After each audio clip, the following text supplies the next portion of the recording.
Recording in progress.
Good morning, members. We just await the chairperson and then we'll start the meeting. Thank you.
Good morning, honorable members. Good morning, colleagues.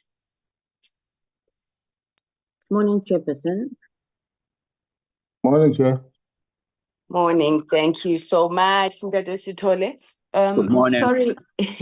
Sorry, colleagues. I'm just having a bit of technical difficulty connecting on my laptop, but I'm trying to sort it out. In the meantime, could I ask Hajira that you put up the agenda for today's meeting? Thanks. Will do, chairperson.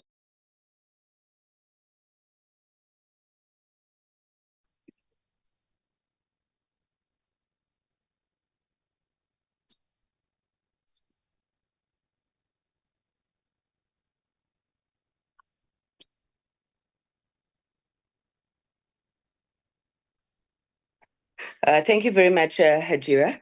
So maybe without wasting time, let me welcome all the honorable members to the meeting. Welcome also representatives, if any, from the department who are present, and everybody on the platform.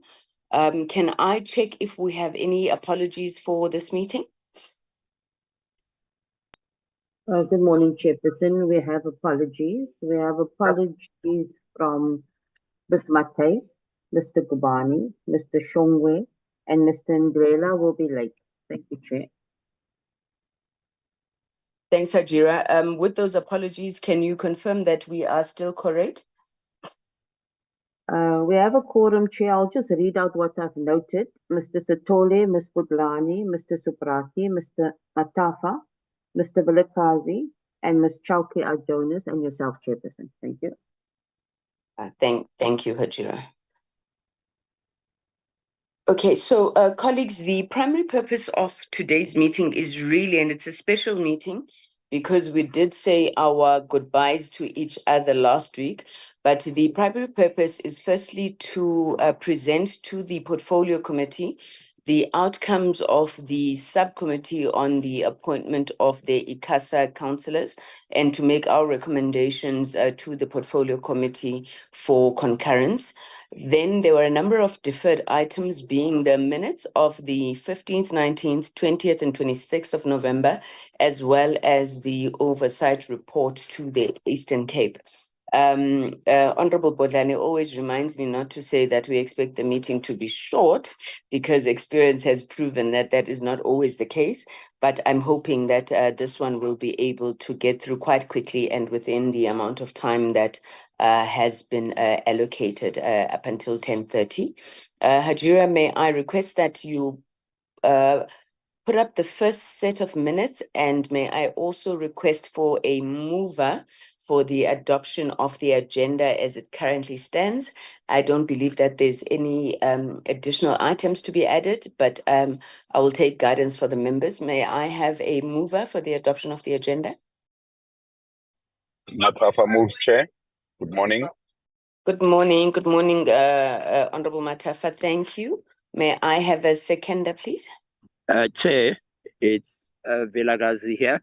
I would move that we adopt it, except to say that maybe the item number 0 would be a belated birthday wish to our wonderful chair. And I was not surprised when the chair was, when the esteemed chair was honorably delayed at the start. As we mature, the birthday celebrations are more taxing, and early mornings, 9 o'clock, may seem to be very early, but we are grateful that you could be here with us, Chair. And happy birthday. Thank you very much. Thank you, Honorable Vilagazi, and thank you so much for the birthday wishes. It was really nice. No, Honorable Sobrazi, you are not going to sing in this meeting. I call order on singing. Thank you, Honorable members. So the agenda has been moved and seconded. Hajira, please won't you put up those minutes then? Thank you. I don't know. Chairperson, we've got the minutes of the 15th of November. Thank you.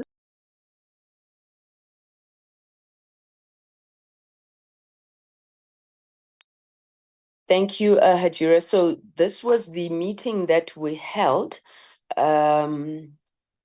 physically with the department, as well as CETA and Cliff Decker report. On the Cliff Decker report, I'm going to request that we go through the minutes, but with your indulgence, honorable members, I'm aware that yesterday there was a portfolio committee on basic education, which also covered the same report. I did not speak to him, but I will ask either Honorable Matafa or Honorable Subrathi.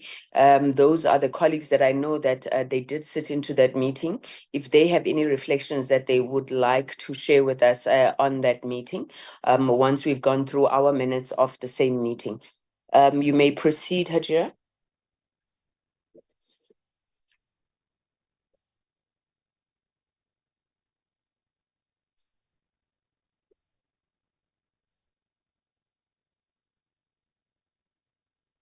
Thank you. No corrections there. The next page.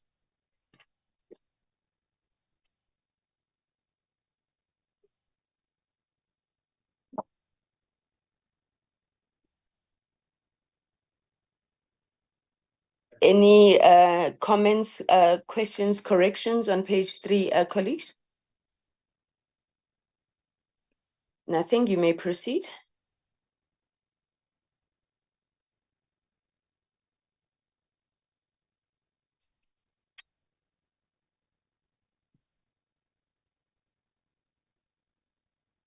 Sorry, Hajira, if you could just go a little bit slower, please.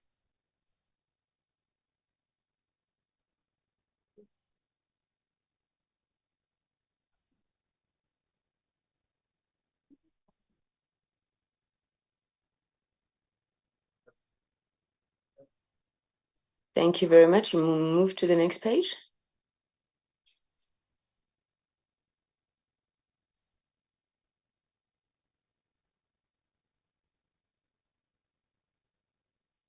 Okay, could you go down to recommendations? I think those become the most important. So in terms of recommendations, the minutes reflect that the portfolio committee recommended that CETA should provide the committee with the legal opinion that assisted the board to ratify the decision of the bid adjudication committee. I think members will remember that in the meeting we were told that they had received such legal opinion. Then the second point was that CETA is to provide documents on the disciplinary processes currently undertaken. I'm not sure if documents is the correct way of putting it there, Hajira, but that if I remember correctly, what members wanted was an update on the disciplinary process and how far that is. Then the third point was that SETA should provide information on the financial irregularities and the related cost on both the number of fraudulent activities and the legal costs involved. And then the committee would arrange a future meeting with the SETA board to ensure that they're given the right of reply on the implications, on the allegations, I think, emanating from the report. And then finally, that we proposed the need for an inquiry at SETA to investigate all of the alleged corruption activities. So those were the recommendations. Colleagues, may I check if there are any issues that members feel that we have left out in terms of the recommendations we had made on the SETA report? Sorry, Chair. Yes, Honorable Vilakazi.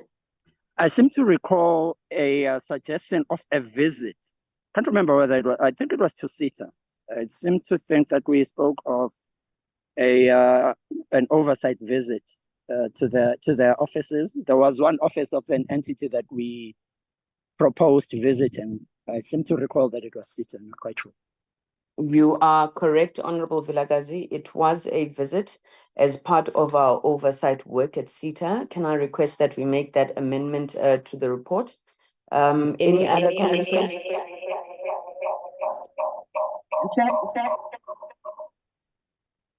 Just to give Ms. Hajira a minute to say alleged corruption like you have put it. If you can make that change, Hajira.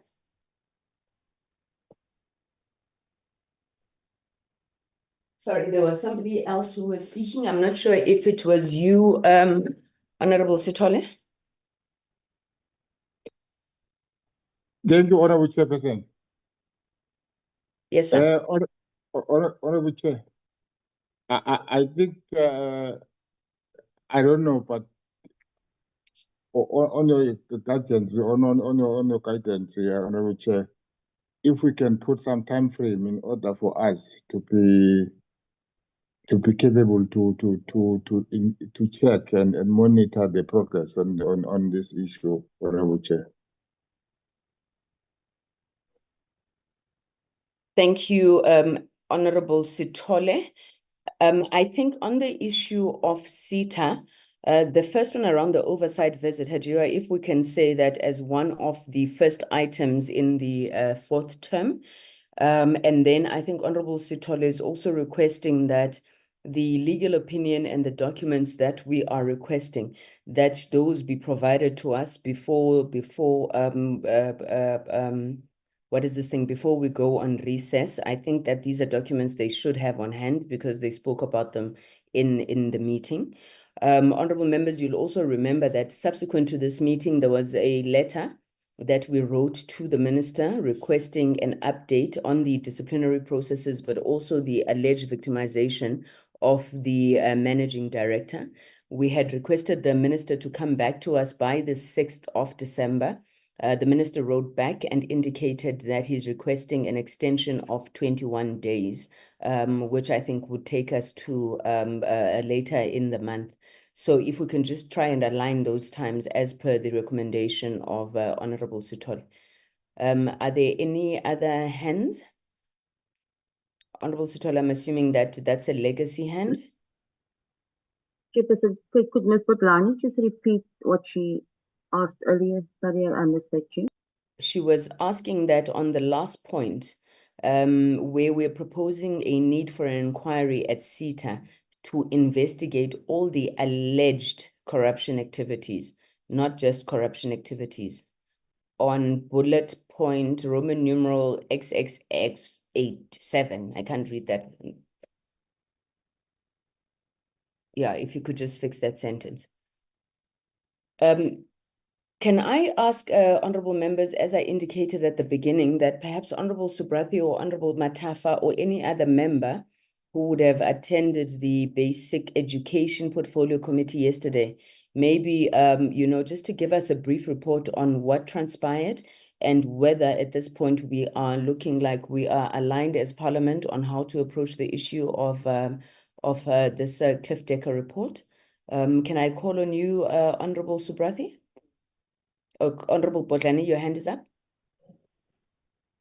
Thank you so much. Good morning, colleagues. Good morning, Chairperson. I just wanted clarity, Chair, in terms of in what capacity did the honorable members attend, so that I also know how far to go in terms of the feedback that I received from my colleagues in that portfolio committee. Thank you, Honorable Bolane. I'm really asking them, as members of this committee, nobody was delegated from the committee to attend. It wasn't a joint portfolio committee, so I do want to clarify that. But I do know that they would have been they would have attended that meeting because it's an open meeting and they had an interest on the issue. And I think as I'm requesting the feedback, it's really for us to note what would have transpired there. It does not necessarily form part of, our work as a portfolio committee. I just thought that it was important for noting if there's any issues. Honorable Bolane, if you are in agreement, I would also ask that if you have also received feedback from that meeting, that you also share with us so that we're able to compare notes, I think, as a portfolio committee, given the fact that, this does fall within our ambit to a large extent. Thank you very much, Madam. Honorable Subrathi? Thank you, Chair. Am I audible? Yes, you are, sir. Thank you, Chair. Firstly, also let me wish you a happy birthday, Chairperson, for yesterday, and we hope you had a wonderful day, and thank you for making it to join us this morning in our portfolio committee meeting. Chairperson, I must say yesterday's meeting, firstly, I attended the meeting as a member in my capacity as an MP and as an MP who has an interest in CETA and what is going on. And if one goes through the various reports of Parliament that comes up at ZLIS, etc., you will notice that the agenda and the scope of these meetings are indicated. And I must firstly at the beginning mention that I'm indeed so I attended in my capacity as a member, as an MP, not specifically representing the portfolio committee of communications and digital technologies for information and to enhance our understanding. Largely because this entire aspect area is a conundrum right now. There's a significant amount of interest in it, and there's also a lot of confusion, and we need to get to the fact of it. And I think as the Portfolio Committee of Communications and Digital Technologies, we should be taking the charge in it. I must also commend the Portfolio Committee on Basic Education for actually so expeditiously seconding and convening this meeting with CETA. So at the meeting, 3 presentations were done, and it was significantly different from the meeting we had.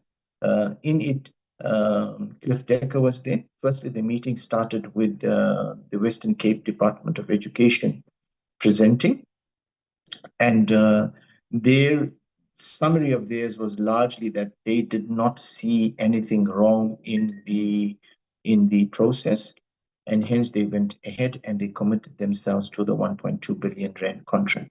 There was a great amount of in the engagement with Western Cape Education Department. There was a lot of concerns that were raised that why did the Department of Education Western Cape, despite being told when the contract was 2 months into its contract by CETA that there is an irregularity that has been flagged and highlighted, why did they become insistent to go ahead? And another area of concern was the Western Cape had mentioned that they sought legal opinion. Originally, they agreed with CETA that will approach the court to have the contract reversed, but then they sought legal opinion, and the legal opinion mentioned that there's no need to do that, and they went ahead with it. So there was a great area. Why was this insistence? And other concern was raised is who is BNC? Apparently, there's no public knowledge of this organization here. So there was a great amount of concern there. And I think the thing that I picked up at the end was,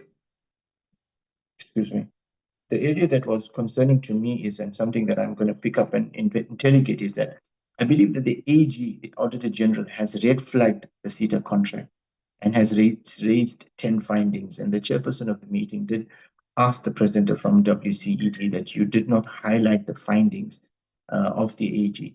Safe to say that the Western Cape was criticized that if in 2 months' time we had acted upon the red flag of CETA, we could have prevented a contract. Now, a long while later, after the contract is significantly been, a lot of monies have exchanged hands, AG has now red flagged it. So I think that's a critical presentation, and I think the engagement was very useful.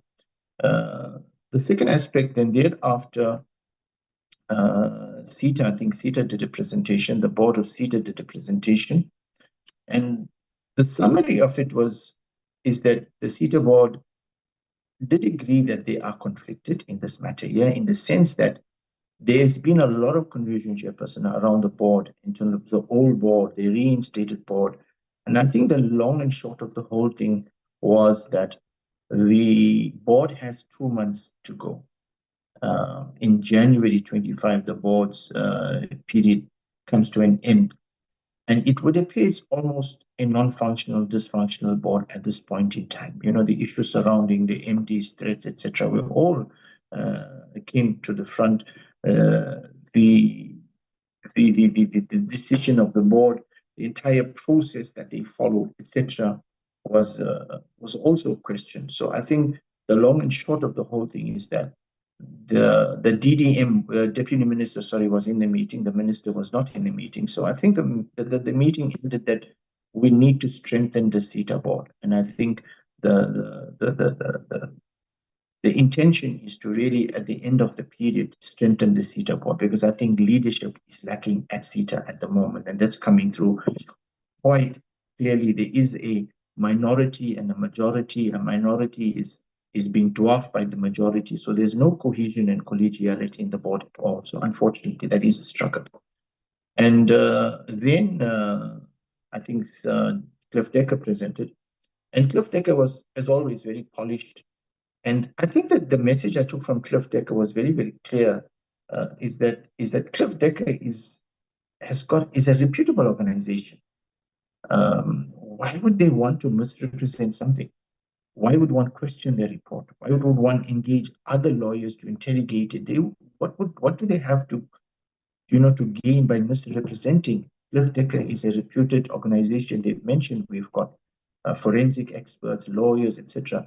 So and Cliff Decker did a very polished presentation, and I think that was sufficient basis for action to have been taken, was Cliff Decker, and there was no basis to why to question their integrity.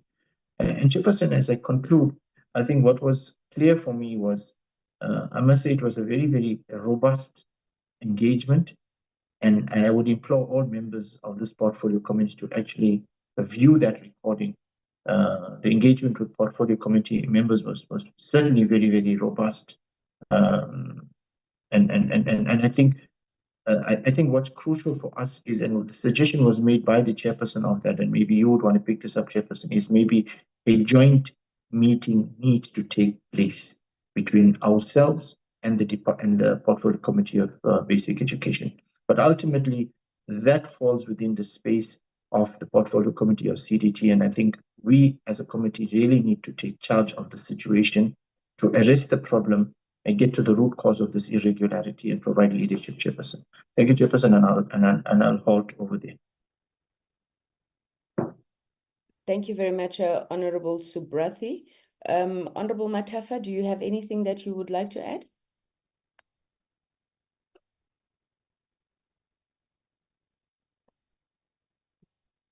Honorable Matafa, are you still in the meeting? Okay, I'm not hearing from Honorable Matafa, and he's still muted. Can I move to Honorable Bodlani? Thank you so much, Chairperson. Obviously, we also have 2 members who serve on that portfolio committee, and they did give us feedback on how the meeting went. They did emphasize the need for a joint portfolio committee meeting between ourselves and the department and the portfolio committee on education. So I rise, Chairperson, to second that notion, to say the situation as CETA needs to be arrested, and we cannot afford to work in silos as the affected departments. But Chair, I just also wanted to say this also for me brings the issue of engaging CETA outside the parliamentary statutory meetings on a higher level. So just to emphasize the need for us to pay CETA a visit. And Chair, especially considering that I have heard word that the acting MD has been suspended. I do not speak authoritatively on this, but this is something that the MD did hint when we did meet in Parliament or in the last meeting with SITA, to say there was issues and rumors that he would be suspended. It is my understanding that he has been suspended, but I cannot speak authoritatively on that. So it would be something that we need to also ascertain as soon as possible, to say, is he being victimized? Who is acting in that position? Has the department been made aware? Has the portfolio been made aware? Because we are going into the December festive season, where there might not be as high a demand for SITA, but January hits, SITA needs to be on its feet, providing services to departments such as Home Affairs. So I think, Chair, to agree with yourself, to say this is something that needs to be top of our agenda when we do come back, to ensure that we speak on this from the same hymn sheet as our colleagues in the Portfolio Committee of Education. Thank you very much, Honorable Bodlani. Can I check, members, given these reports, and thank you very much, Honorable Bodlani and Honorable Subrathi, for those. Given this feedback and the urgency around these issues, like Honorable Bodlani, I have also heard rumors that the MD has been suspended, but I understand he was in the meeting yesterday. I'm not quite sure what's happening. You're gonna hate me for this, colleague, so I do apologize in advance. And if you want to shoot down the suggestion, I will also understand. But I believe that next week we are meant to be doing oversight. The Secretariat can correct me. I know that the week before recess, which starts on the 17th, I believe that there's a week there that was supposed to be oversight. Now, I was wondering if members would be amenable for a visit to SITA in that week. I mean, it's literally just going to the offices and seeking an audience with them and trying to get to the bottom of these matters. Why I'm raising this is because, like Honorable Subrathi said, and like we all know, the term of the board is coming to an end at the end of January. And ordinarily, we would have all said, it's coming to an end. We're going to get a new board. It's going to be reinforced. It's going to be strengthened. But if there are things that are happening there right now, I think maybe it's an issue that we want to pay very close attention to. Also linked to that is the fact that there are those employees there who had been suspended, and they have been brought back in very critical and very senior positions, if I may add. So it's maybe something that we would want to look at. But Honorable Vilakazi, I see your hand is up. Thank you, Chair. I rise to second your suggestion, because in addition to what Honorable Bodlani has said, I do think that, firstly, it's important for us to know what's going on now, as opposed to waiting until the end of January, February, when a lot may have transpired within SITA. Also, importantly, Honorable Bodlani says activities are going to die down, but there are certain departments that need SITA's intervention. The security cluster, the Home Affairs, that are going to be busier than usual actually in this time, and we need to know that SITA will be there to be responsive. And so I think it's important for our oversight, for us playing the oversight role, to make sure that the organization is in good form, or at least to understand what's going on there at this time, other than have to deal with the fallout later, where things have happened where things have gone out of control and we are the last to know. We would have to answer, what did we do to try and correct the situation on time? Thank you, Chair. Thank you very much, Honorable Vilakazi. Honorable Subrathi? Chairperson, let me just correct you. It's not an oversight next week. It's a constituency week next week. So I think you might need to get clarity from the whips of the parties to say there's a certain protocol, because that belongs to the political parties. If you want to arrange an oversight visit, there's a procedure. You need to get permission from the chief whips of the political parties. So it's an oversight, it's a constituency week next week. Chairperson, I second your suggestion. And as I alluded to when I was ending, I think it's something that CDT needs to take responsibility of. And we need to be drivers. There are challenges, there are serious challenges. I mean, there were statements made by one member of the board. The public should not be paying the board any salary for this next 2 months because there's no work being done. It's dysfunctional. And come end of January, it's unlikely the board will be reappointed given the circumstances. Then what happens in terms of continuity? What happens then in terms of us understanding getting the information that we require in order to make meaningful decisions? So I support your suggestion, Chairperson, that we visit CETA quite urgently, except that we need to plan ourselves carefully. There's lots of legal issues that could surround it. I'm not quite sure. We also need to also just bring into account the entire ecosystem in CETA and possibly, with Western Cape Education Department, not too sure whether we need to pay them a visit, but I certainly support your suggestion that we need to do this next week at the latest before everybody gets into the December mode. Thank you, Chair. Thank you. Thank you, Honorable Subrathi. Thank you, Honorable Vilagazi. I've noted the fact that it's Constituents Week, so thank you very much for that clarification. And then we are requesting as a portfolio committee to the Secretariat as well as the committee advisors that we put in an urgent application. I think they call it an emergency oversight. I know that there's something of that nature that is provided for. So if we could request that is done. Mr. Malega, you are the one that I'm seeing on my screen. So I will just ask you to confirm that we can work on that immediately. Good morning, honorable members. Good morning, Chairperson. I do confirm we will work on it as a matter of urgency and we'll revert back to you after the meeting. Yes. Thank you very much. Okay, thank you, honorable members. Hajira, can I get a mover? Sorry, procedurally, can I get a mover for the minutes of the 15th of November that we were discussing? The Secretariat will then, in today's minutes, then record this discussion and the decisions.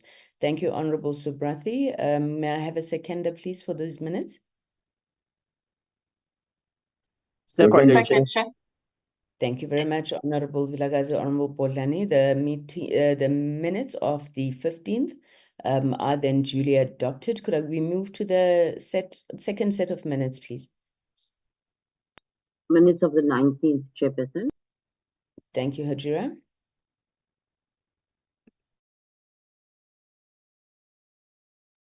Okay, members, so these minutes dealt with it was largely around the SABC. It was the issues around the analog switch off, and then the responses on the SABC bill, and then the briefing by the department on the DTT versus DTH strategy. Let's go through the minutes, and then I've got updates on point 2 and point 3. You may proceed, Hajira.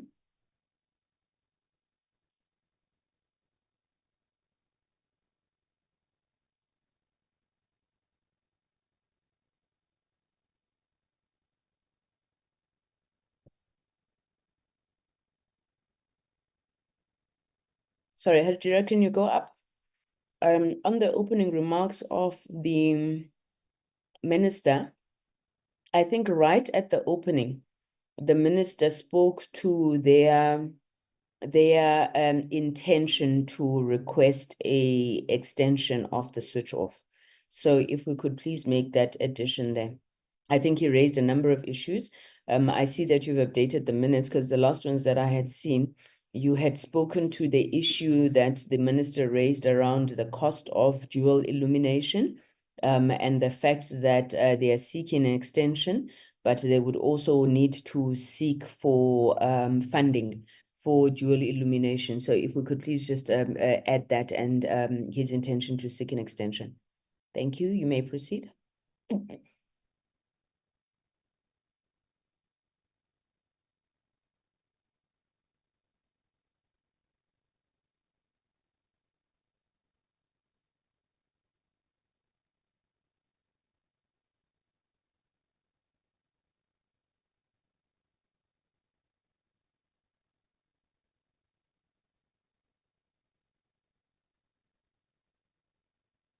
Okay, no comments on page 3, on page 4?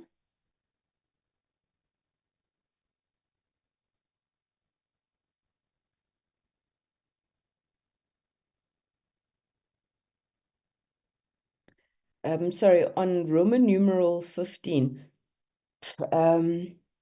it says that 1.3 million households have been migrated and the department keeps these statistics.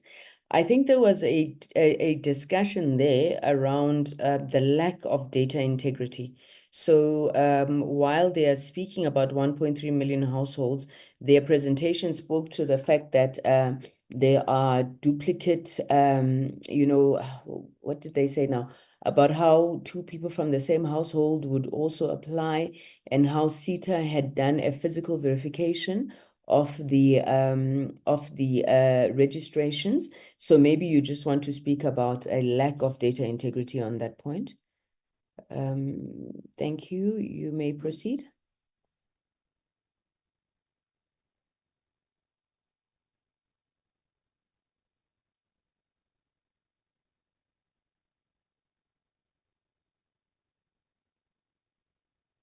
Sorry, Hajira, go down. Just hold on the recommendations so we may be clear what we said. On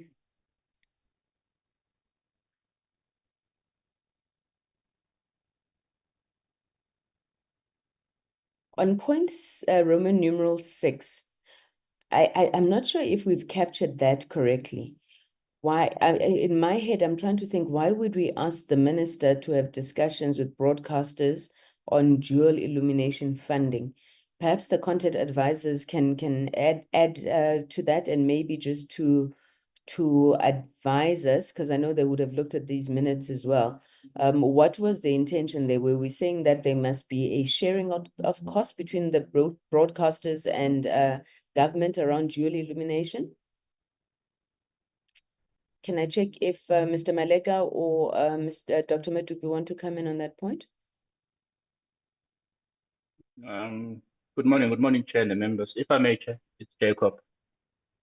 Yes, sir. I think the main thing from the dual illumination, at least from the presentation of the department, was that there was there's going to be a discussion, to tap into the use of funds, to assist with the 140 million rand that is needed almost immediately. Maybe we can capture it that way, but there's no way where the broadcasters are coming in here. This is a Centec matter because they are the ones who are operating the infrastructure. So if anything, it's really to tap into some sort of a fund that will enable Centec then to make sure that the dual illumination is fully funded until the final switch over.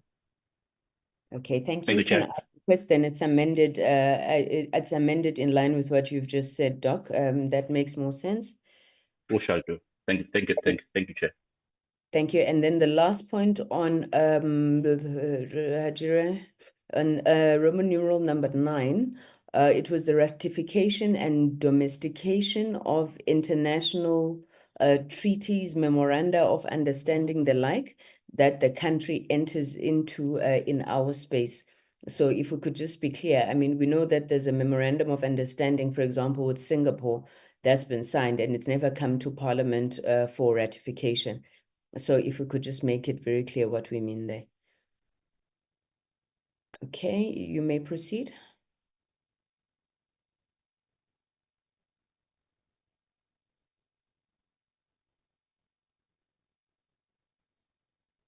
Thank you.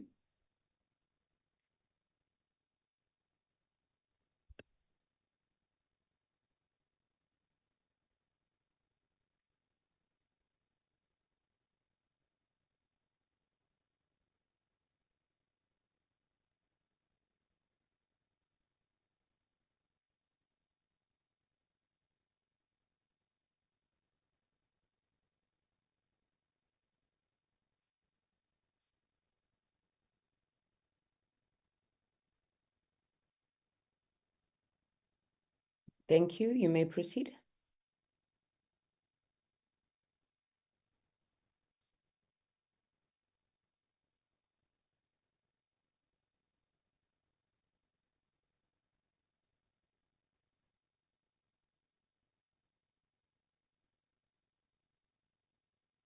Sorry, can you go back up?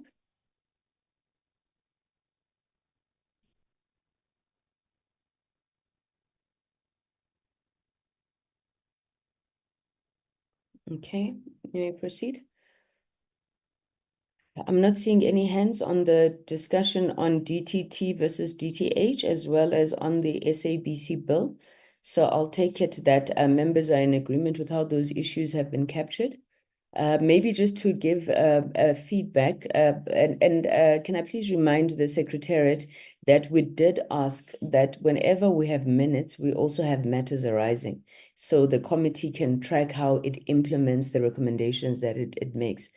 So on the first issue, which was around the analog switch off, following our meeting, the minister did approach the cabinet committees and he requested an extension of the switch off.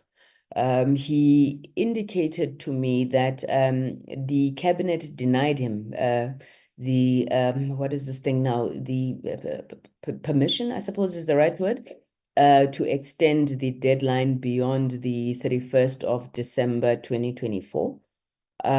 This was last week, Tuesday. We engaged with the SABC, with eMedia, with the MDDA on behalf of the community broadcasters, just to get their feedback and submissions, given now what has transpired with Cabinet saying that that switch-off date should not be extended. Based on their submissions, we then prepared as a portfolio committee a motivation which was sent to the president, copying the leader of government business as well as the minister, basically supporting the minister's request for an extension on the analog switch off. The reason why we took a decision to write to His Excellency the President was because Cabinet is sitting today, and whatever recommendation that comes from the Cabinet committees to Cabinet generally gets adopted. And our view was that we should support the minister in terms of that motivation, in terms of that extension that he seeks from Cabinet to be able to do that. SABC wrote to me again yesterday, again imploring. In fact, I think it's the first time that I've seen the SABC use the word demise of the SABC. I'm the one who's normally accused of being alarmist, but it was in the letter from the SABC. So I do believe that the decision that we took then to write to the president was a correct one. And we're hoping that as they sit in cabinet today, they will consider not only the minister's submission, but also our support of the minister's submission on analog. So what we have proposed was that the switch off should be phased out. So starting from the 31st of December, they are saying, what the minister said to me was that Cabinet is saying they must follow the same approach that ESCOM took a month ago, to just put a hard lockdown and saying, we're switching off. If you are off, come to us and we will give you set-top boxes. And our position to the president was to say ESCOM is a monopoly. So people cannot afford not to have ESCOM. But what we are seeing is that when it comes to the SABC, they then migrate. They migrate to OpenView, they migrate to DSTV, and the SABC never gets those audiences back. Now, once they are on a DSTV platform, for example, what happens is that their constitutional right to free-to-air public broadcasting services is in a way tampered with, or we fall foul of that, because if you don't pay DSTV, you get switched off. Now, whatever our view is in terms of non-compliance with payment of TV licenses, South Africans in general should have an option to receive free-to-air public broadcasting services, and we can't treat it like ESCOM. So that was one of the motivations we made. We said perhaps they want to test that theory, but they're doing that at a very big expense to the SABC, which the SABC reiterated in their letter. We also raised the fact that even if there was a hard switch off on the 31st of December, the reality is that there's not enough set-top boxes in the country to cover the more than 4.4 million people that the Broadcasting Research Council says are still on analog signal. So you can't just say, go to your nearest post office and you'll be reconnected. We don't have enough set-top boxes. In fact, at last count, I think there was just about 250,000 set-top boxes, with ICASA reporting to us in this meeting that they ordered another 200,000, which still is very short. And then finally, members, the last issue that we raised was on the Constitutional Court rulings that had set conditions precedent on how the analog switch off should happen, and we were of the view that those rulings have not yet been fulfilled.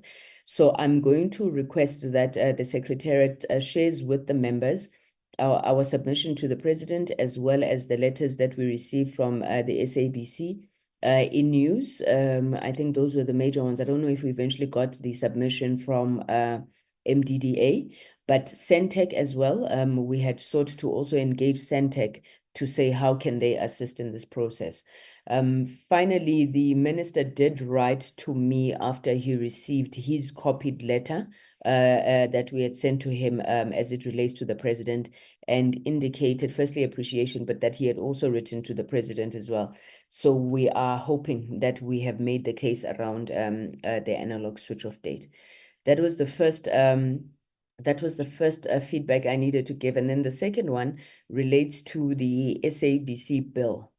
The speaker called me. She did not write to us. She called me to indicate that following her letter to the minister around the SABC bill, or the withdrawal of the SABC bill, and where she proposed to the minister that he should come back to the committee, the minister has subsequently come back to her in writing, and the minister indicated his intention to proceed with the withdrawal of the bill.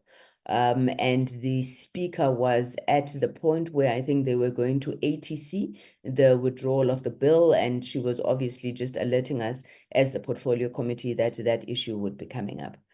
Yesterday, in the middle of my birthday celebrations, she then calls again and she says, no, she cannot ATC this.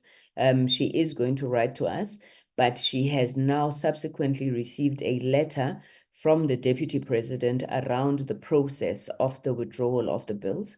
In her report to me on this letter, she says the Deputy President has indicated that all of the bills that were reintroduced in Parliament were done so through his office as the leader of government business, and the Speaker moving forward would only receive from him as the leader of government business notifications on the withdrawals of bills, with the SABC being one.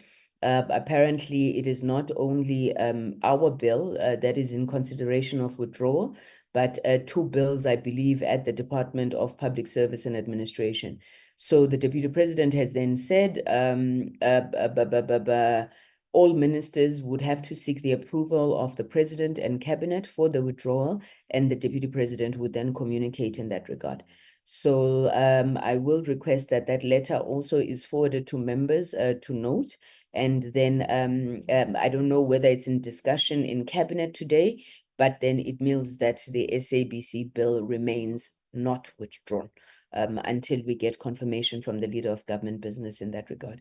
So members, those were just the two updates I wanted to give to you as it relates to the items that were arising from the minutes of the 19th of November. I'm not seeing any questions for clarity, so I take it that those updates are noted. That being the case, may I check if I have a mover for the adoption of the minutes of the 19th of November 2024?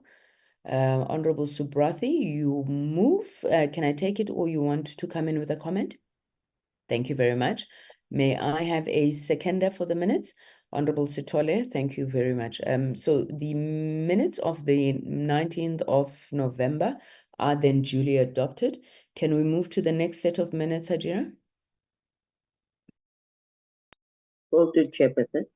Sorry, one thing I forgot to mention, honorable members, is that on the SABC bill, then that what I'm thinking that we are going to do, I will check with the minister in terms of what cabinet would have resolved. I mean, I don't know what's on the cabinet agenda, but if this matter was discussed, if it was not discussed, it means that that bill still remains in our realm, and then we will have to reschedule in the fourth term. Then the responses from the department, and honestly just our program to get this thing resolved and concluded. Thank you very much, Ajira. You may proceed with the minutes.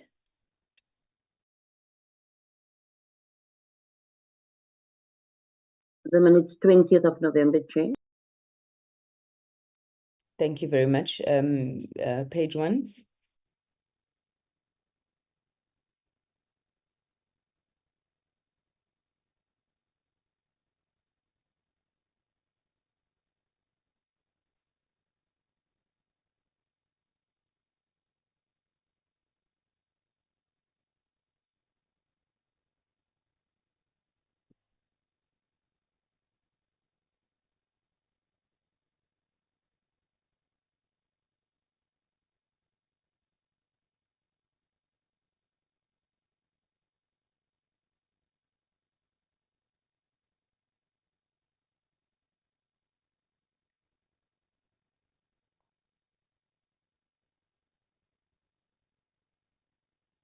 Thank you. Please stop on recommendations. Yes, thank you.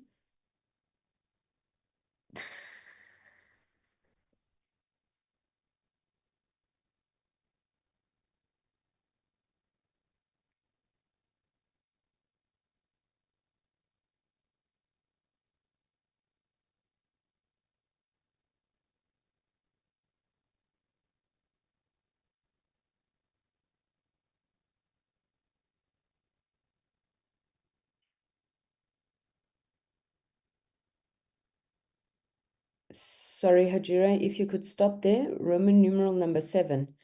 I'm not sure that we proposed a committee to be established.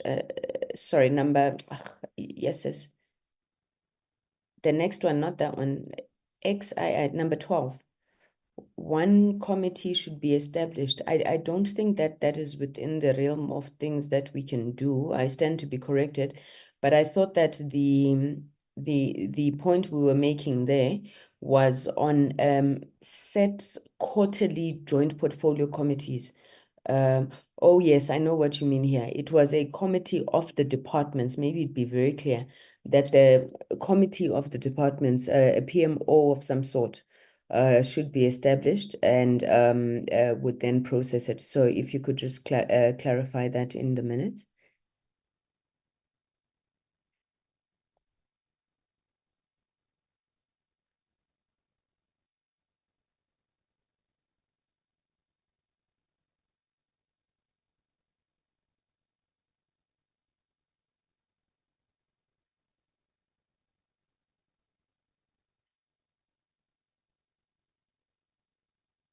Thank you. So the one point that you have left out is this issue of a standing quarterly oversight meeting between the portfolio committees into this project, but also involving the security cluster, the Department of Defense in particular, as well as the finance cluster. And I think it was the portfolio committee on appropriations specifically. If we could just add that into the minutes.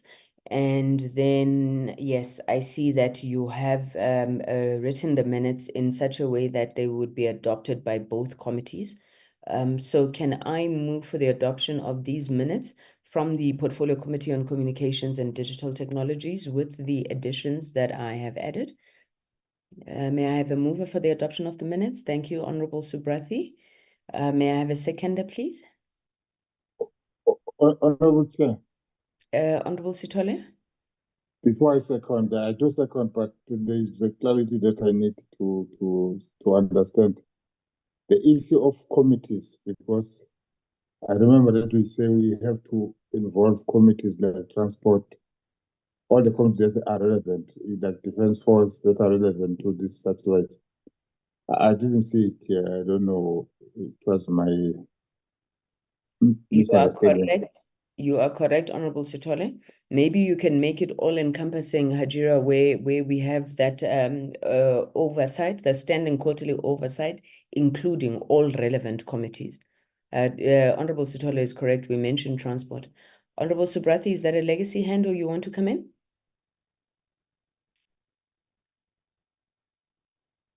Okay. So these minutes are duly adopted, moved by Honorable Subrathi and then seconded by Honorable Sithole with amendments as we have discussed. The final set of minutes, Hajira? Minutes of the 26th of November, Chair, final set. Thank you. Thank you. This was the meeting with the SIU. as well as with the unions.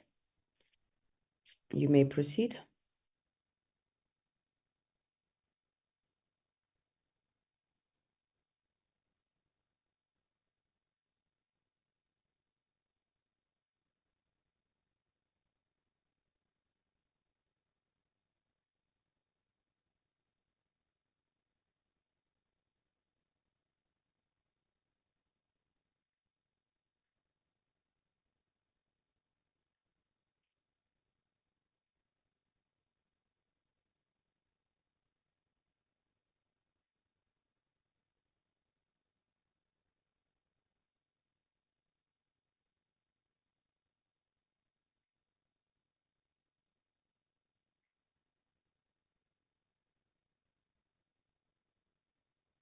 We're at the recommendations, Chairperson.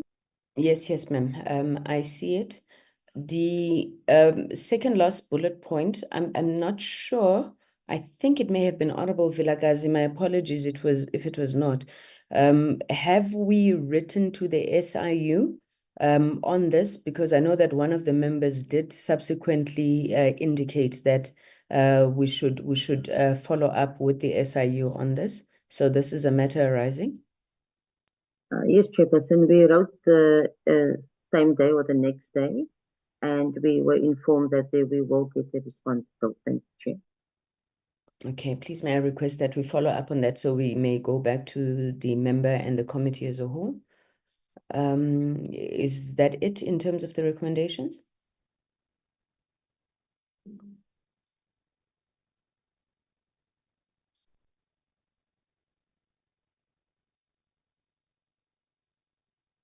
Hajira, if you go back up on the observations, we've written to the minister to inquire on the allegations of victimization. So please be careful and always speak to the allegation of victimization because we don't know what is actually happening there.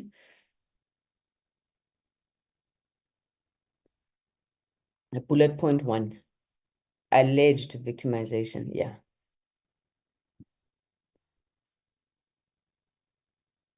Thank you, you may proceed. Same issue on bullet point 1.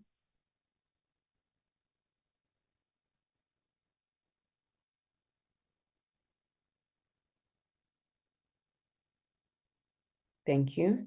And then the matter arising there is that both those letters to CETA as well as the SABC were dispatched, and members would have seen those.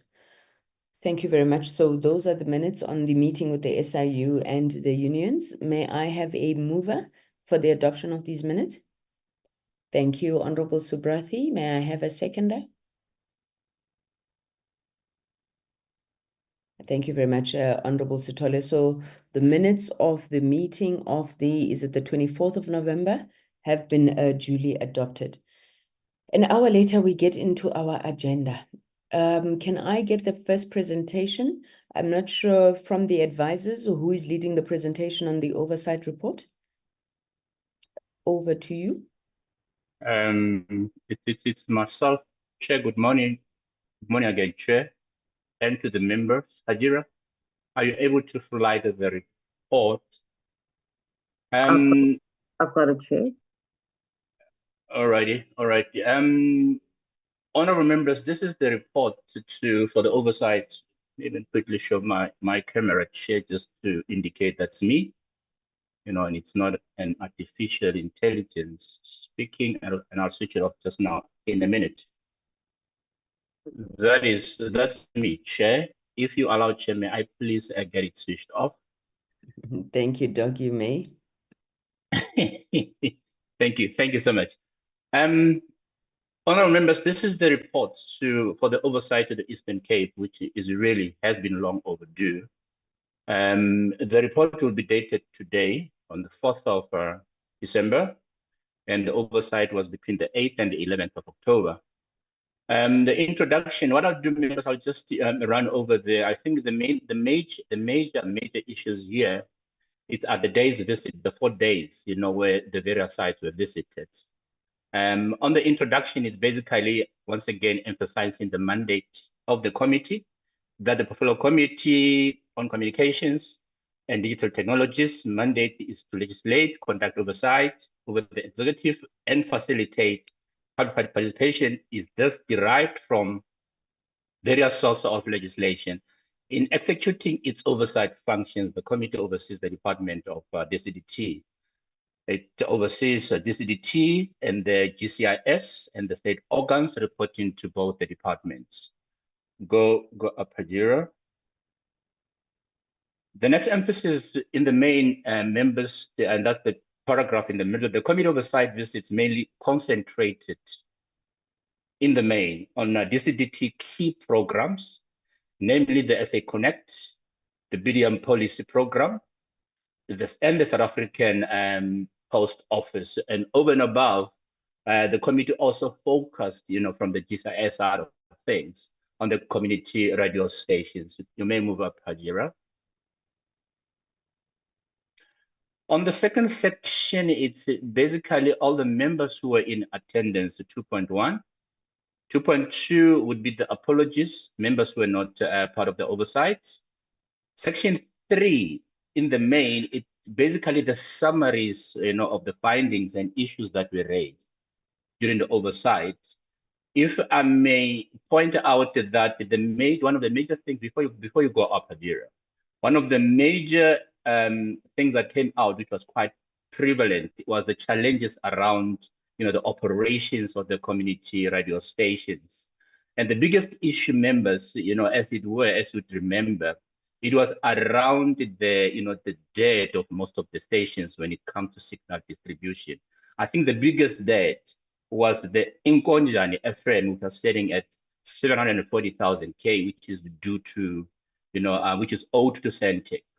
The other issue that came out quite prevalent, it was the issue of the internet connectivity, the poor speed, on the internet, on the connectivity that was provided.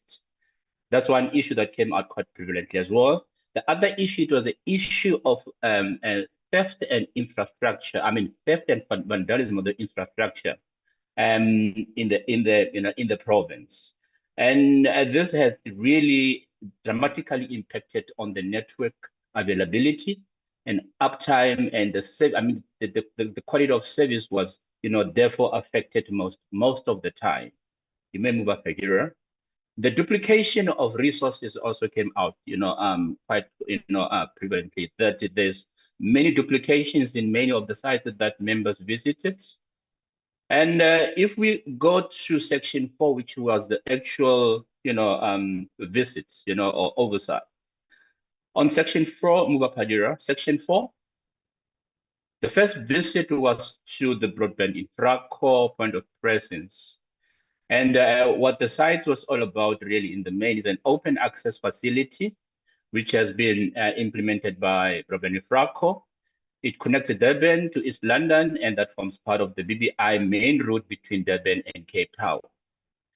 And the BBI also indicated that the site is, it's connecting opposite, it's connected opposite Eros and Kumbu Pops via an overhead optical fiber cable, which is suspended over between the ESCOM power lines, support structures.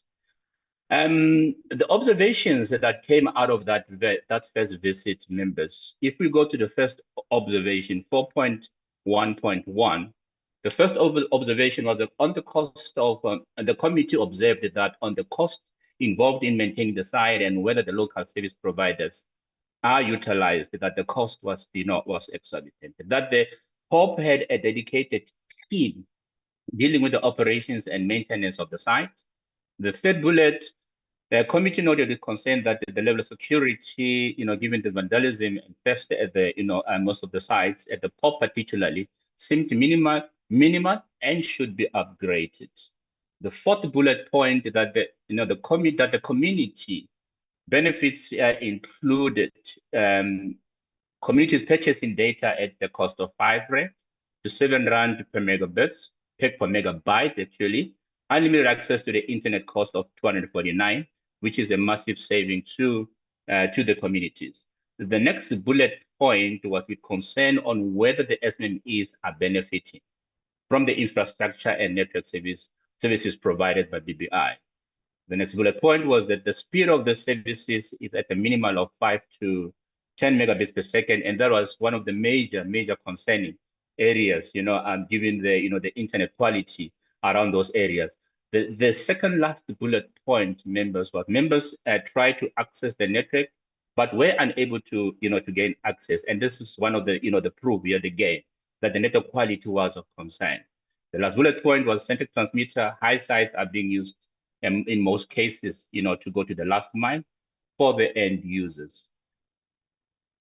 If I may move to the recommendations, Chair, if you so allow, 4.1.2, the two recommendations are that the level of security at the point of presence should be prioritized and upgraded, and that the department and the entity look at the policy to improve the internet speeds from 10 megabits per second to a speed that would improve the end user experience. I'm not too sure if you would want me to go to the next visit, Chair, or should we get members indulged or something indulged from the members on the observations and the recommendations. So should I move forward, Chair? Doc, can I make a proposal? Let us take the report. You don't have to go to each specific visit, because I think what we've done, and members have had an opportunity to sit with this, to sit with this report for a while. So just reconfirm where we went, and then when you then speak to the final observations and recommendations, then we will make our inputs, but don't go to each specific place or each specific presentation that we received. Okay, all right. No, I'll note it, Chair. If I will definitely do that. The next visit was to the Alfred Nzo district municipalities. And at Alfred Nzo, members in the main, the observations, if you may go down, Hajira, that came out of that visit, was that the delegation made the following observations: that clarity on how many households have access to broadband connectivity in the district. The second bullet point was that the demographics of the district are close to 1 million people living in it, and that NEMISA often provides skills to the municipality, and there is an ongoing relationship, and that the Alfred Nzo community was experiencing problems with broadcasting services, that some parts of the municipality did not receive a signal to listen to radio broadcasts, that the expedition of the rollout was affected due to the considerable delays in the waylifts. You need to change that Hajira to waylifts, not waylays. The DCDT indicated that the involvement of SMEs includes a program from Centec to distribute a set of boxes to the communities. The BBI also worked with SMEs on the rollout of the broadband services. The last bullet, that the committee made clear its role in supporting the municipality. Recommendations from the visit: the DCDT and NEMISA should establish partnerships with the municipality to expand on digital literacy to ensure internet uptake and usage of the infrastructure, and that DCT should provide a full report within a month on the number of set-top boxes distributed compared to those that are active on the network. The next visit, the chair, or the next presentation was from the SMEs, while we were still at Alfred Nzo. Bay Technology was one of those who presented. Observations from that presentation that the SME play a significant role in the country by creating much needed jobs to alleviate unemployment. The second observation was that there has been late payment to most of the SMEs by some entities. And CETA, I think it was one case in point that was mentioned, that there was an inconsistent allocation of work to the SMEs, and that was one of the complaints that came from SMEs. That the last bullet point, that whether the department has an online source to find information on SMEs and allocation of projects. Recommendations coming out of that presentation that the department and entities should ensure that the SMEs are paid on time, and that the department and its entities ensure a transparent process of allocating contract to SMEs. And the next visit, the chair, was a visit to Mount Elif Post Office. Observations coming out of that visit was that, and the committee noted with concern that the current post office outlet, which is located in one of the busiest areas of the town, is a leased building from a private company, whereas the previous and now derelict building, the tongue twister, was a government infrastructure. The second bullet point is with concern about the ongoing vandalism of SAPO infrastructure. The next bullet point was SAPO could also make additional space available for internet services as a digital hub. The second last bullet points that the committee will seek clarity on the coordination between the area managers interacting with the business sector practitioners to ensure alignment of the process underway to turn the post office around. The last bullet is with concern about the massive stockpile of the set of boxes without proper storage or an inventory system. Recommendations coming from the post office was that the department should sanction a full audit report on SAPO infrastructure to establish the extent of vandalism. That the business director plan, it needs to expedite the partnerships with private sector entities, which should be actively pursued to revitalize SAPO operations. The last bullet point that the department should provide a full audited report on the STBs, on the STB inventory and complete timeline for when the rest of the stockpile, Ajira, will be dispatched. Just correct the stock or the stockpile, I think it is. The next visit to chair on the same day was the visit to Emake Sibeni area. Was the visit to the household. The first household where there was Centex CEO, Mr. Lesofe, informed the committee that the family household was one of the 30 households connected in the area as part of the SA Connect. On the second household in the main one came out of that, the committee visited the Sigedle household in Elungelweni village in that area to inspect the DTT connection. The Centex CEO, Mr. Lesofe, explained the connection that had been made to the house, and Ms. Kakamba demonstrated how the decoder works. The next visit was the visit to the Alfred Nzo community radio station. And I must say, Chair, this is a one good story to tell, really, because this is one station that really came out, like a shining star amongst many that we visited. Observations coming out of that station was that the cost of signal distribution is the main challenge and accounts for 11% of the station costs. That the station has an old outside broadcasting vent, the OBV, but it's still not functional, Hajira, still not functional, or it's still functional despite poor network coverage and transmission quality remains a problem. It's correct as it is, Hajira, you need not change anything. That MDDA funding does not cover the historical debt of signal distribution cost of Centec. That compliance is an integral part of the sustainability of the radio stations, that the station reflected the diversity of the area by broadcasting in 5 official languages over and above the indigenous languages. And the last bullet point, that live streaming is enhancing revenue generation for the station. And what came out also out of this interaction was the possibility of some of the stations self-providing when it comes to signal distribution. And I know this is something that would affect Centec quite negative, because what it means is that, instead of using Centec infrastructure, the law does allow them to provide their own infrastructure, which is, likely to be less of a cost. That's what they said, at least, as compared to what they're paying at the moment. On the recommendations from that radio station is that GCIS must develop a turnaround strategy on the payment of a Centec debt and sustainability of the community radio stations, and that GCIS must work with the DCDT to address the poor network quality in the province and to ensure a greater reach for community radio stations, and that GCIS must engage DCDT to address the signal distribution debt of the community radio station to Centec. The next day, we went to the OR Tambo district chair, and our first visit was in Engoza Hill local municipality. Observations coming out of that interaction was that there was a concern that there are many rural communities that don't have access to broadband services within the district, and that most of the technology used is an imported technology, which poses many challenges to project delivery and tends to be costly due to delays.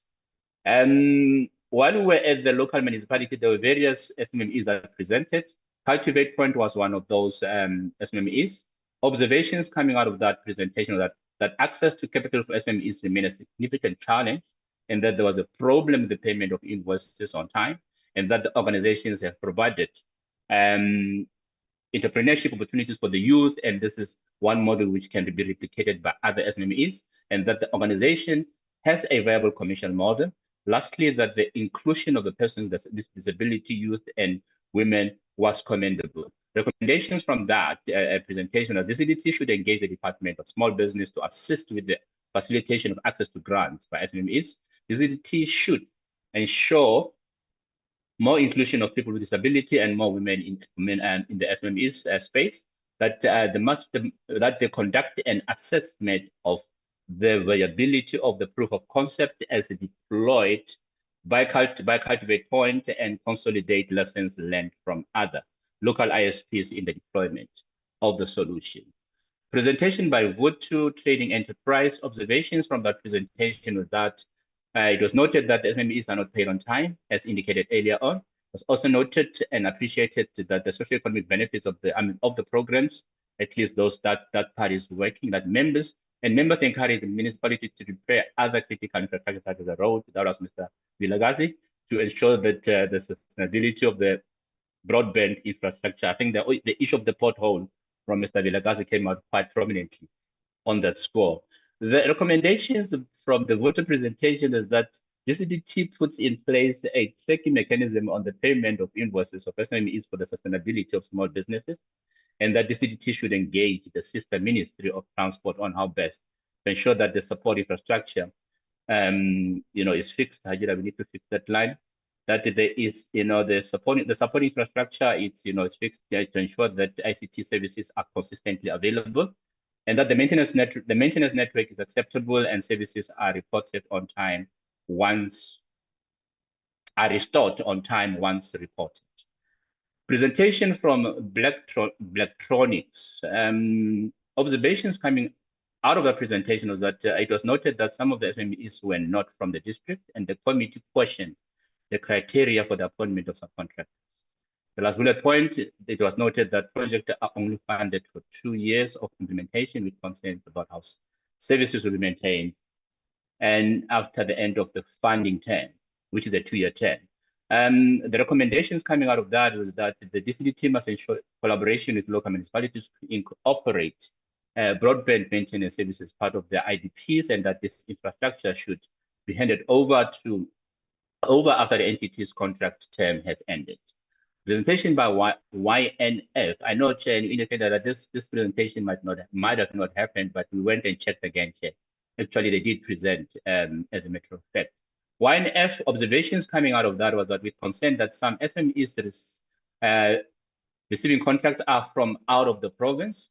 That was one critical area that was noted by members, quite prominently. It was also noted that the second phase of the SA Connect was started in the Eastern Cape. It was also noted that there is uncertainty on the sustainability of the created jobs post the infrastructure rollout. It was also noted on the availability of the internet access sometimes does not make a meaningful contribution to local SMEs or government facilities in the province, with concern about the duplication of services and resources, as evidenced by the multiple companies that are deploying internet connectivity. And the last bullet point, that communication between the two departments, entities and SMEs, needs more coordination, and this would need to be improved. Recommendations on YNF: continuous and sustained conversation should take place between the DCDT entities and SMEs, and that the Department of Small Business should be involved consistently in supporting SMEs. That they ensure that there has to be, we need to ensure that processes are facilitated to ensure that the SMEs can create more jobs in the communities they operate in. We need to ensure DCDT would need to ensure that vandalism is minimized. The department must ensure that impartiality prevails in the application process of SMEs. They must ensure again that the SMEs have remedies to redeem payment for services. They must ensure that payment processes are improved by such that payment are completed within the prescribed 30 days period. And lastly, ensure that entities act on all the issues and challenges that were raised by the SMEs. The visit to the Flagstaff Post Office, Chair, observations coming out of that, that the revenue at the branch was just a mere 6,000 rand a month, and that the condition of the branch was concerning, and that the building has enough space and could be turned into multiple center, that the branch was not part of the SASA internet connectivity plan, with great concern that the tellers at the branch were also expected to work as cleaners, and this is a branch of And this is a breach of acceptable labor practices, with serious concern that the absence of both ministers from the department meant that policy and political matters raised by committee could not be responded to. That I think wanted to note as well, the chair, that in most of the visit, the deputy minister was there at least to respond some of the questions around that matter. That the delegation checked on the storage of FTBs and found that it was stored and left dusty, with concern that about the lack of accountability related to the state of the post office. Recommendations from the Flagstaff Post Office: the team must approach Public Works to help with securing and maintaining the infrastructure. BRP must conduct a full audit of all sub-infrastructure within 3 months and report on the status and condition with a clear plan on which ones would be kept operational and sustainable. This DT and BRP should appear before the committee and present a plan, to use the existing infrastructure to ensure that SAPO, becomes sustainable. Encourage SAPO and MBDA to engage on the possibility of leasing space to Inkonjani FM at the post office building. Explore partnerships with other government departments to co-locate at the post office building. And the next visit chair was to the library, Flagstaff Library. Observations coming out of that visit was that it concerned that there's a duplication of services by both CETA and USASA, and that the Wi-Fi hotspot is switched off during weekends for security reasons and to preserve electricity use. It's switched off, Hajira. The recommendations from the Flagstaff Library that DCDT must ensure that NEMISA is part of the rollout of the broadband connectivity for upskilling and the users on the uptake and usage of the internet services, and that entities must ensure full signage outside the Wi-Fi hotspots to raise community awareness and ensure internet services full use and uptake thereof. The visit to Inkonjani community radio station, observations coming out of that visit chair was that there was non-compliance in the governance structure, which was quite concerning and should be rectified. The committee noted with serious concern about government officials serving on the board in contravention of the ICASA regulations, with great concern that the station that signal distribution is sitting at 740,000 rand. And the committee also noted that GCIS proposed a research paper to inform policy formulation on the saturation of the community radio station market to ensure sustainability for those that are running. With much concern that most of the station equipment is imported from overseas and the delivery turnaround time on spare units take a very long time. Lastly, with concern that there is a frequency interference with the radio station, with the Radio 2000 in some regions, like in Bizana, I think that was area in point in this case, where the station is legally licensed to broadcast, and that was causing interference on the radio services for Inkonjani. Recommendations coming out of the visit is GCIS together with ICASA must ensure that the governance challenges are resolved within 6 months for the station to be compliant and able to access grant provided by NDDA. GCIS together with the CDT must come up with a plan within 3 months on how the station is going to be assisted in setting the dead on signal distribution. And the Centec must work with the station to resolve the frequency interference between it and Radio 2000 to ensure acceptable broadcasting quality services. The visit to the Flagstaff Clinic. Observations coming out of that was that there was serious concern that connectivity is very slow at the site. Serious concern that there are duplication of services, and this was a very common, occurrence in most of the site. That there is no coordinated approach with the local municipalities, as some projects has been installed without the knowledge of the municipality.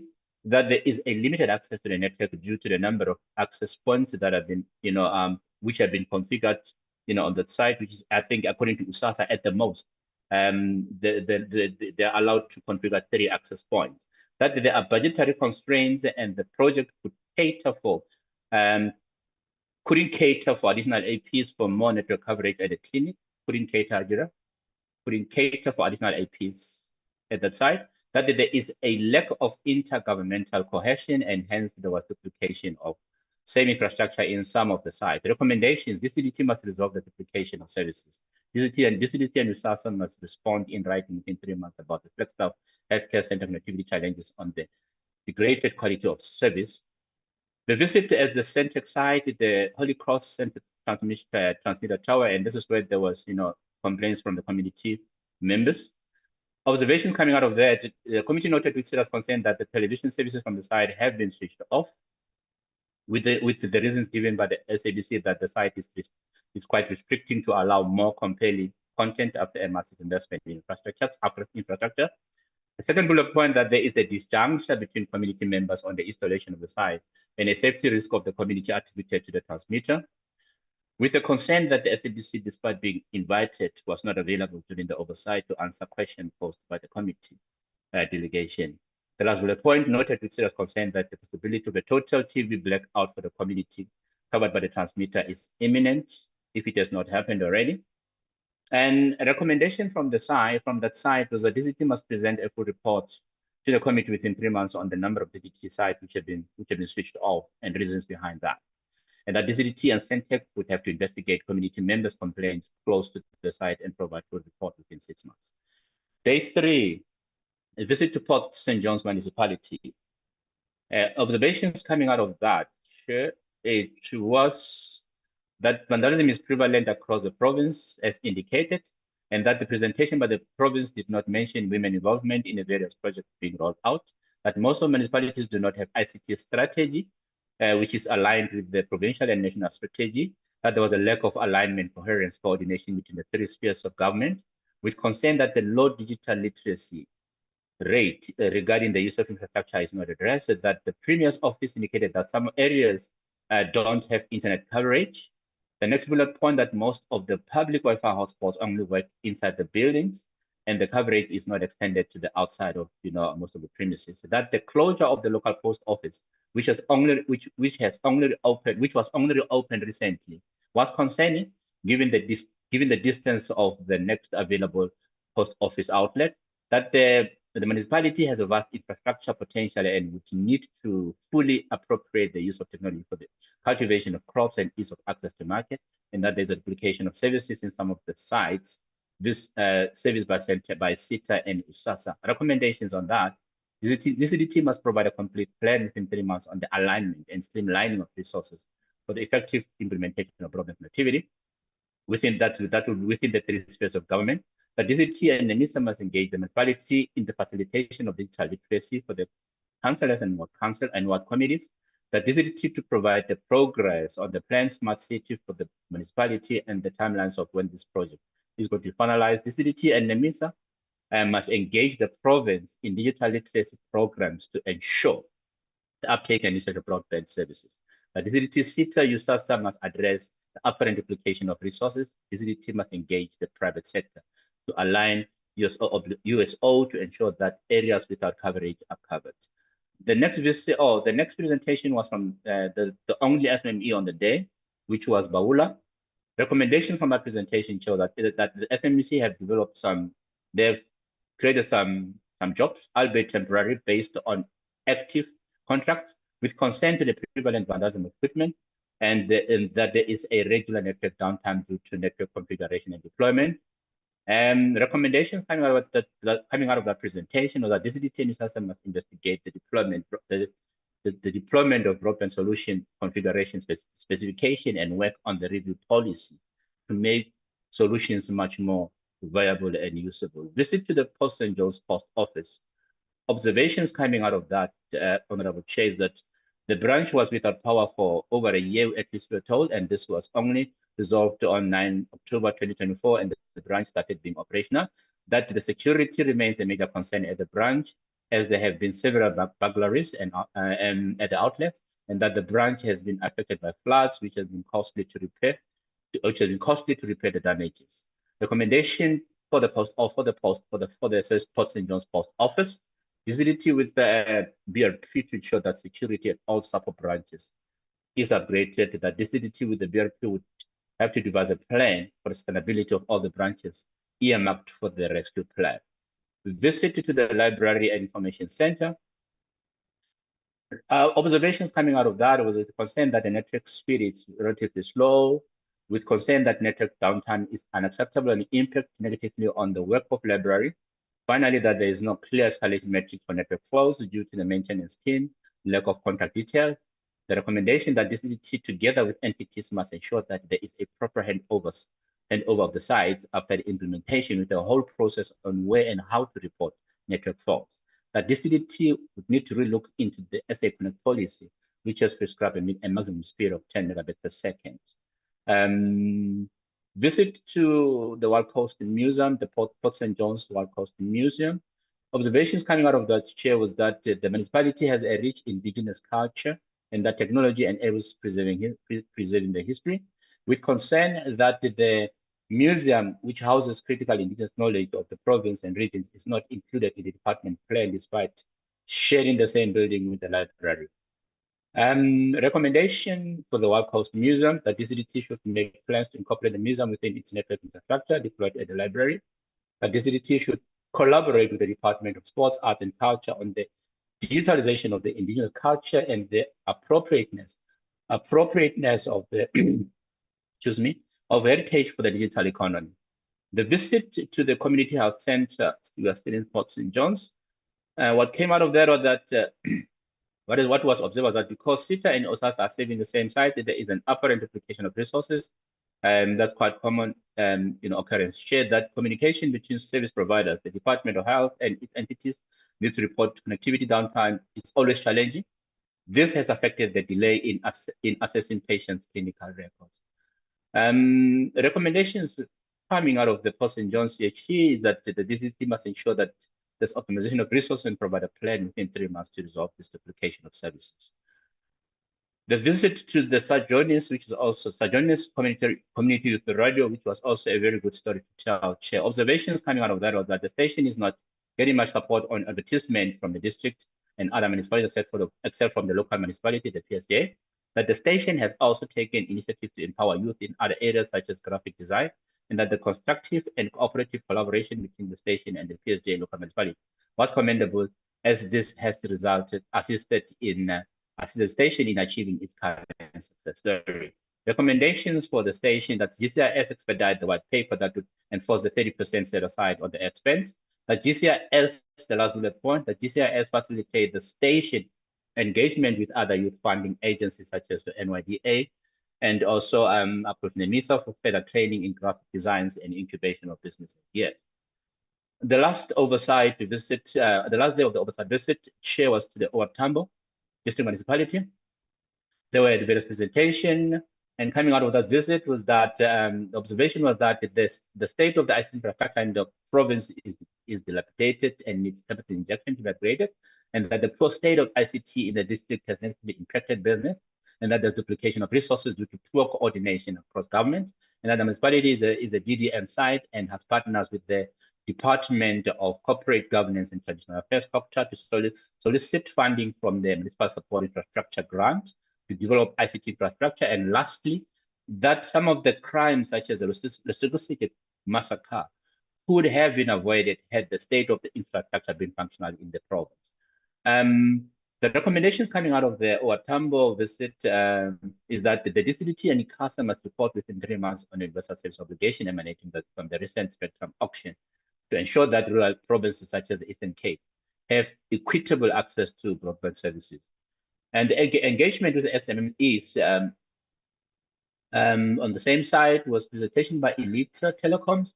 Observations coming from that presentation was that the development of the SMEs through the partnership with BI is bearing fruits, and that the Broadband Access Fund, BAF, is a great initiative, but there is a need for more funding given that there are still vast rural communities which are yet to have access to internet, that there is a great need for coordination between the government and its various agencies to optimize the allocation and use of constrained resources. Lastly, that there is a prevalent vandalism and equipment theft that would require a concerted effort from the government security cluster. Recommendations from the ELITA presentation: DCDT and its entities must develop a coordinated plan within 6 months to eradicate duplication. As indicated, DCDT to assist SMEs in exploring other available funding avenues.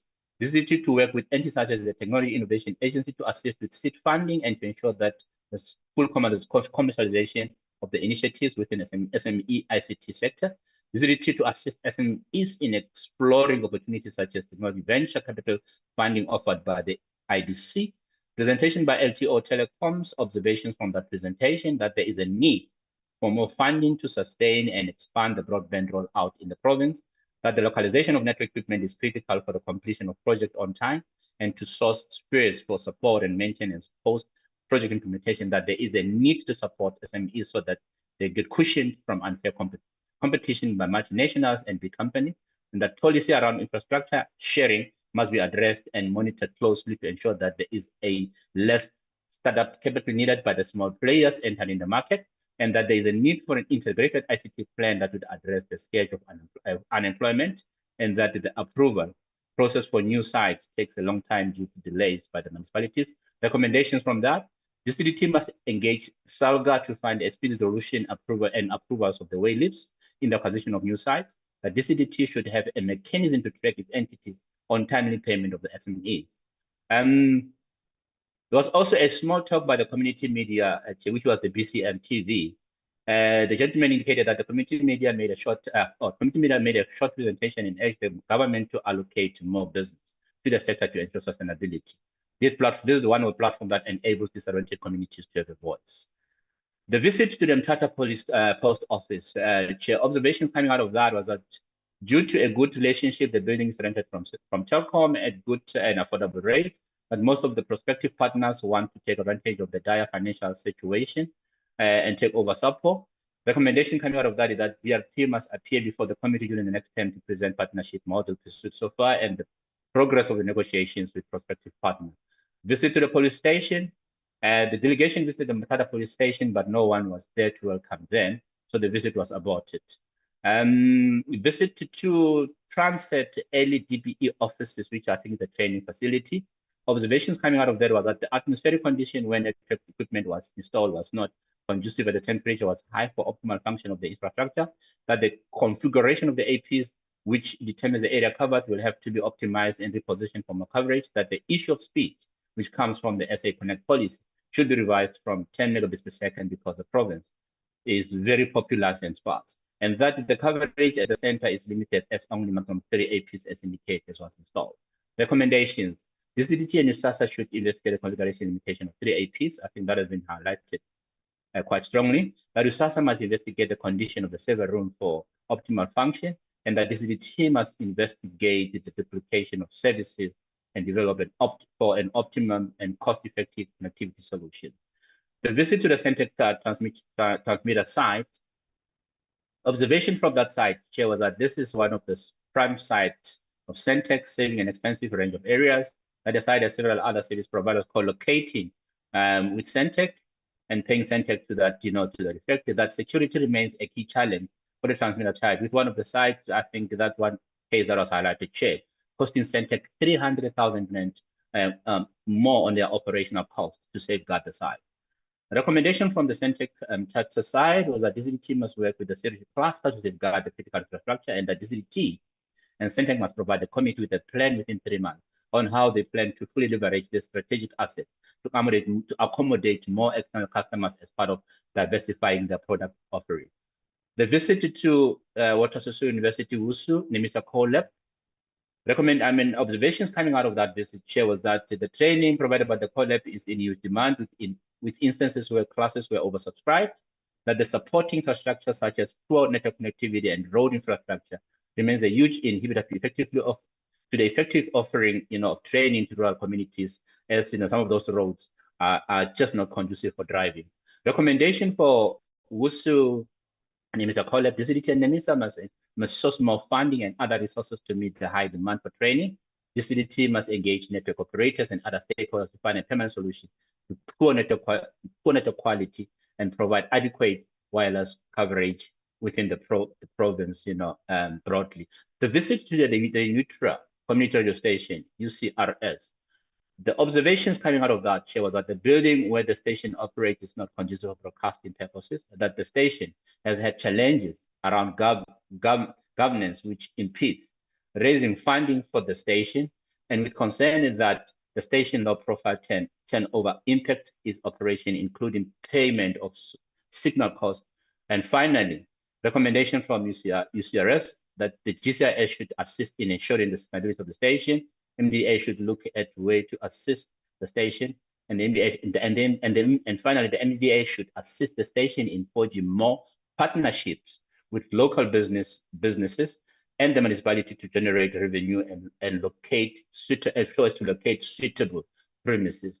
On the chair, suffice it to say, Chair, that on the concluding remark, basically it's a summation of all the issues that have been highlighted, within the report in its totality, and that's basically a summary that speaks into most of the issues that would have been, picked up and raised during the oversight. May I stop it, Chair, if you so allow members to engage the report. Thank you very much, Chair. Thank you. Thank you very much, Doc. Indeed, you may stop. This is one of the times where we say thank you for that very comprehensive presentation. Quite comprehensive, truly appreciated. Honorable members, that is the report from our oversight visit. And let me thank and commend the team that worked on it, the content advisors, the secretariat, everybody who contributed in putting it together. It is open for engagement, members. Our intention obviously would be that we then take this report and we table it in the National Assembly for adoption. Can I see if we have any hands?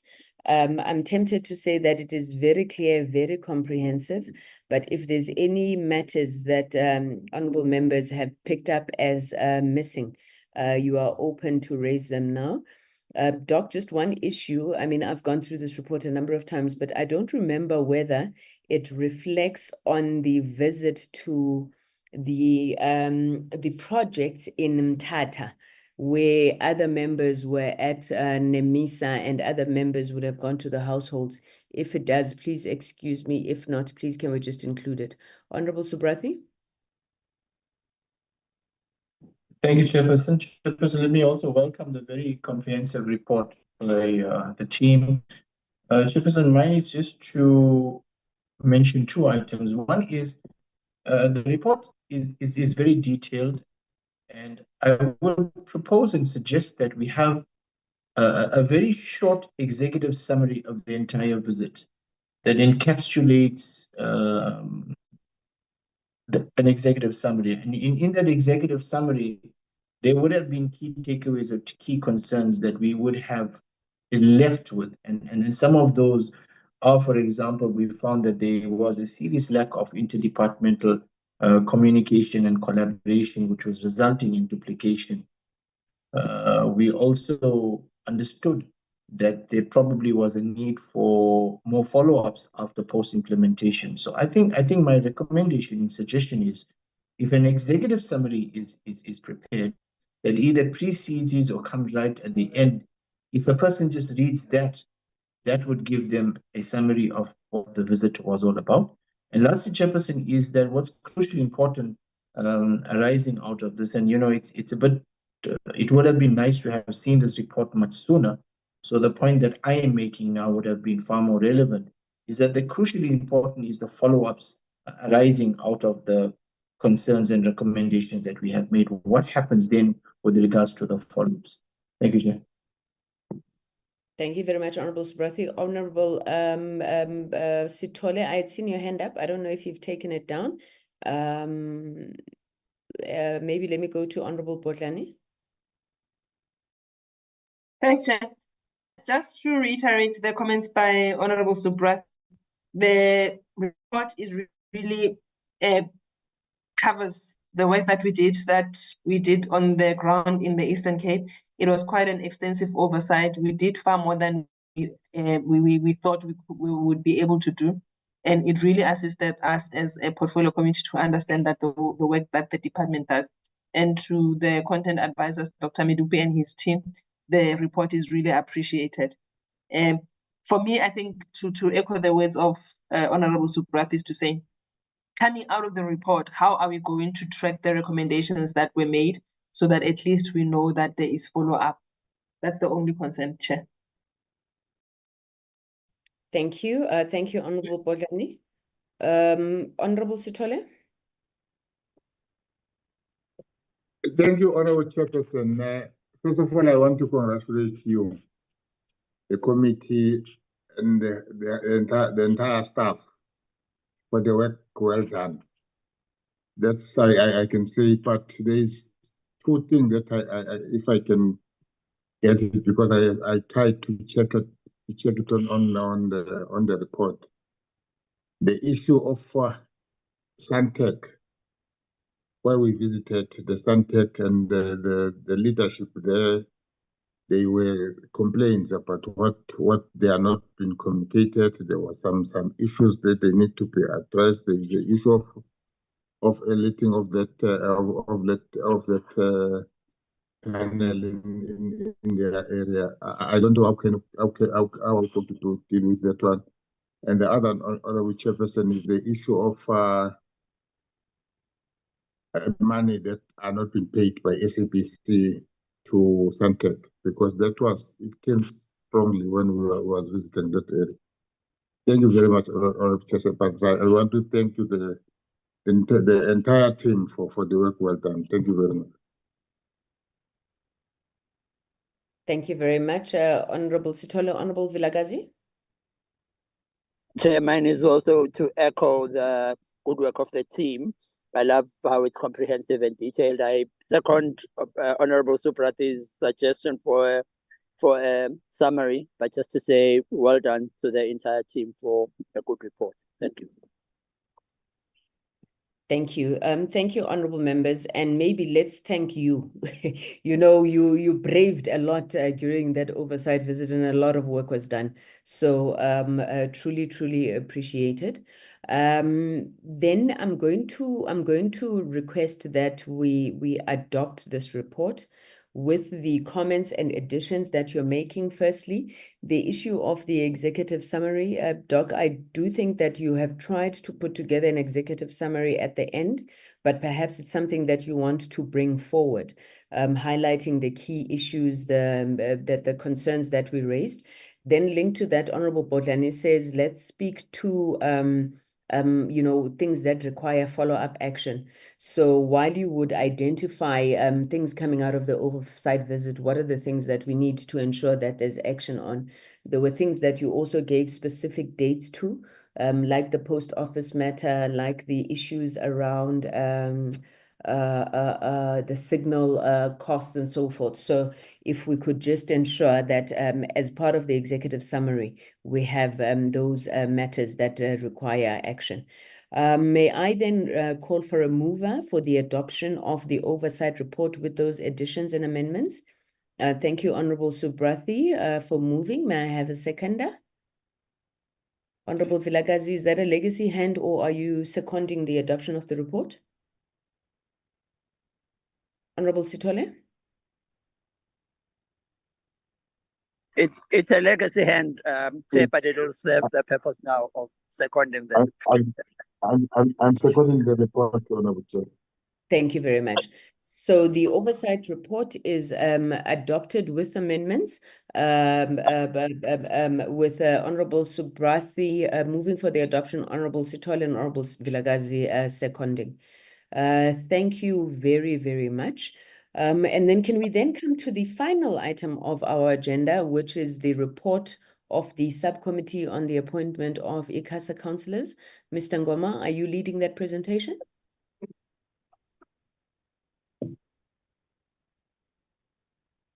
Good morning, Chair, and good morning to members.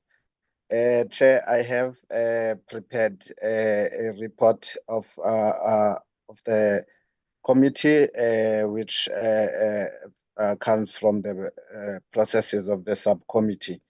Chair, if I can just go through the report, which is, as the cover page indicates, the report on the filling of the 4 vacancies in the ICASA Council. Chair, just to take the members through again, because I presented this when I was presenting a progress report when the committee adopted a report on the short list of candidates. So I will just read through, Chair. It contains timelines and the processes that were followed by the committee, the subcommittee up to this day.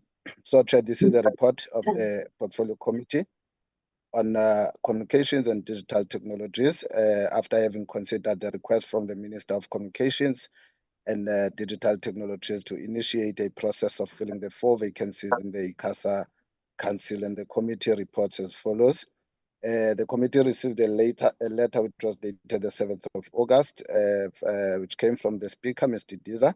She indicated on that letter she had received a letter from the Minister informing her of the impending lapse of the term of the 4 councillors and requesting Parliament to initiate the recruitment processes as per ICASA Act. And those 4 councillors, Chairperson were Dr. Lewis, Mr. Peter Zimri, Advocate Lutando Mkumatela, and Ms. Yolisa Kedama. And it was indicated on the letter that Ms. Kedama, Advocate Mkumatela, and Dr. Lewis had each served 1 term and were eligible for reappointment. However, Ms. Kedama had submitted a resignation notice with effect from the 14th of September.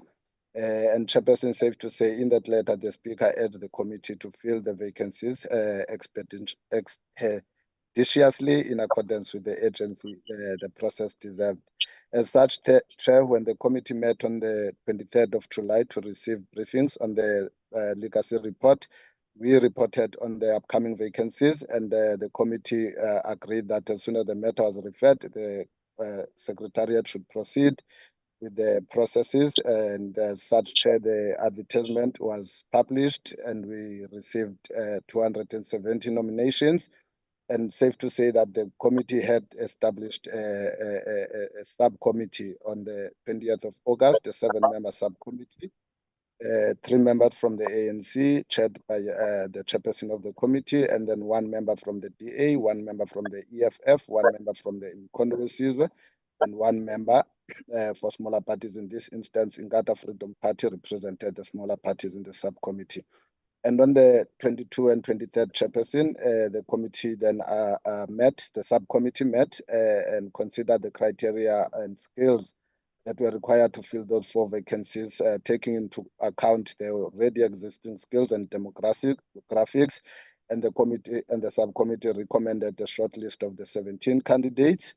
In this instance, Dr. Charles Lewis, Advocate Mkumatela, Dr. Mandisa Kumalo, Dr. Chifua Maumela, Mr. Dixon, Ms. Cassandra Gabriel, Mr. Demetrios Martinez, Mr. Andrew Divi Matseke, Mr. Matipela Silepe, Dr. Neil Croft, Mr. Jean-Pierre Marie Klein, Prof. Ndiboniswani Aaron Chizumba, Mr. Mzwandile Mkakwe, Mr. Thabo Tukani, Prof. Mpoprimas, Ms. Karabo Mohale, and Mr. Melusi Mutetwa. But Chairperson, as we would know that this the subcommittee reports to the committee. So on the 29th of October, when the subcommittee tabled its report on these 17 candidates, the committee then amended that and resolved to shortlist 20 candidates with the inclusion of 3 female candidates. In this instance, Ms. Marisa Chagans, Ms. Sinclair Janjizwakala, and Ms. Cheho Lydia Tsebe.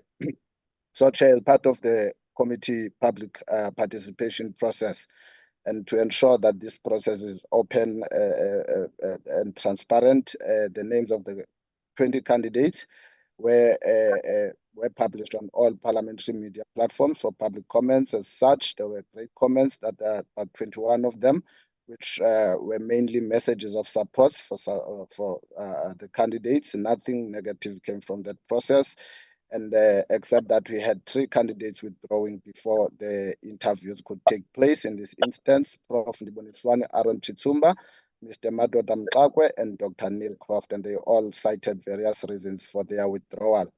And Chairperson, on 21 and 22nd of this month, of last month, which is November, the subcommittee members traveled to Johannesburg, where the subcommittee successfully held interviews of the 17 remaining candidates over 2 days, and were hosted at ICASA headquarters. Chairperson, on 29th of November, that's last week Friday, the committee met to deliberate on the subcommittee rather met to deliberate on the outcome of the interviews, and it resolved to recommend that the committee forward the following 6 names to the minister for the appointment of 4 candidates to serve in the ICASA Council. And those names that the subcommittee unanimously agreed on were Ms. Karabo Mohale, Dr. Charles Lewis, Dr. Joshua Chifua Maumela, Mr. Andrew Dibi Matseke, Mr. Melusi Mtetwa, and Ms. Cassandra Gabriel. So, Chairperson, that would be the report of what had transpired. And as we meet today, having presented those names, we expect that the committee would then consider and deliberate on the recommendation of the subcommittee, and then also make a resolution on the names to be forwarded to the minister in terms of section 51A, subsection A of the ICASA Act, to appoint the 4 candidates to the council. Just as to indicate, Chair, in that section, where it speaks about when there's a vacancy in the ICASA Council, that the names of candidates to be forwarded is 1.5, which is why the subcommittee in this instance recommended the names of the 6 candidates, even though there's only 4 vacancies in the council. Chairperson and honorable members, thank you very much for your indulgence. Thank you. Thank you. Thank you very much for that report, Mr. Ngoma. I think for the record, you just omitted to mention that the EFF would have objected to the nomination of Dr. Charlie Lewis as a returning candidate, so that should be noted by the committee. The process, as I understand it, members, is that if the portfolio committee then accepts the recommendation of the subcommittee, we would then present this report to the National Assembly, and it is then processed through to the minister. The minister would, from the 6 names, choose 4 names for appointment. However, before he appoints, and Mr. Ngoma, I don't have the act in front of me, you will help me. So from the 4 names, it comes back to the National Assembly for ratification of the names that the minister has selected from the 6. My understanding, and subcommittee members will correct me if I'm wrong, is that we believe that we truly choose the creme de la creme. All of the candidates were excellent, and we believe that any of the 6 can be appointed as to fill the 4 vacancies. However, it would then become once again the prerogative of the portfolio committee to comment after the minister has selected his final 4. Can I then open up for deliberations on this issue? I think the options before us are to accept the report of the subcommittee and obviously to reject it, which I hope you won't. And then we adopt that. Honorable Chauke, you're on the floor. Thank you so much, Chairperson. And I would like to start off by appreciating the report on the appointment or shortlisting of the ICASA candidates. Perhaps one would also want some clarity in terms of what is the gender balance of the 6 candidates that have been shortlisted, but also in terms of demographic groups, what is the representation? Do we have persons with disabilities? Do we have anyone from the national interest groups? And also, do we have youth representation? And if we have any of these, perhaps we want an understanding of who they are. Lastly, Chairperson, in terms of the recommendation to the minister from the 6 candidates that have been shortlisted, what can we do as a portfolio committee in terms of motivating to ensure that we are covering the various demographic groups, seeing that it has been carefully considered in terms of their abilities, capabilities, and qualifications in order for them to be shortlisted, meaning they all 6 of them are quite competent enough to be shortlisted or to be appointed, on the board. But how can we ensure that we do at least have that representation, especially when it comes to youth representation within such structures and entities? Thank you, Chair. Thank you very much, Honorable Chauke. Honorable Botlani.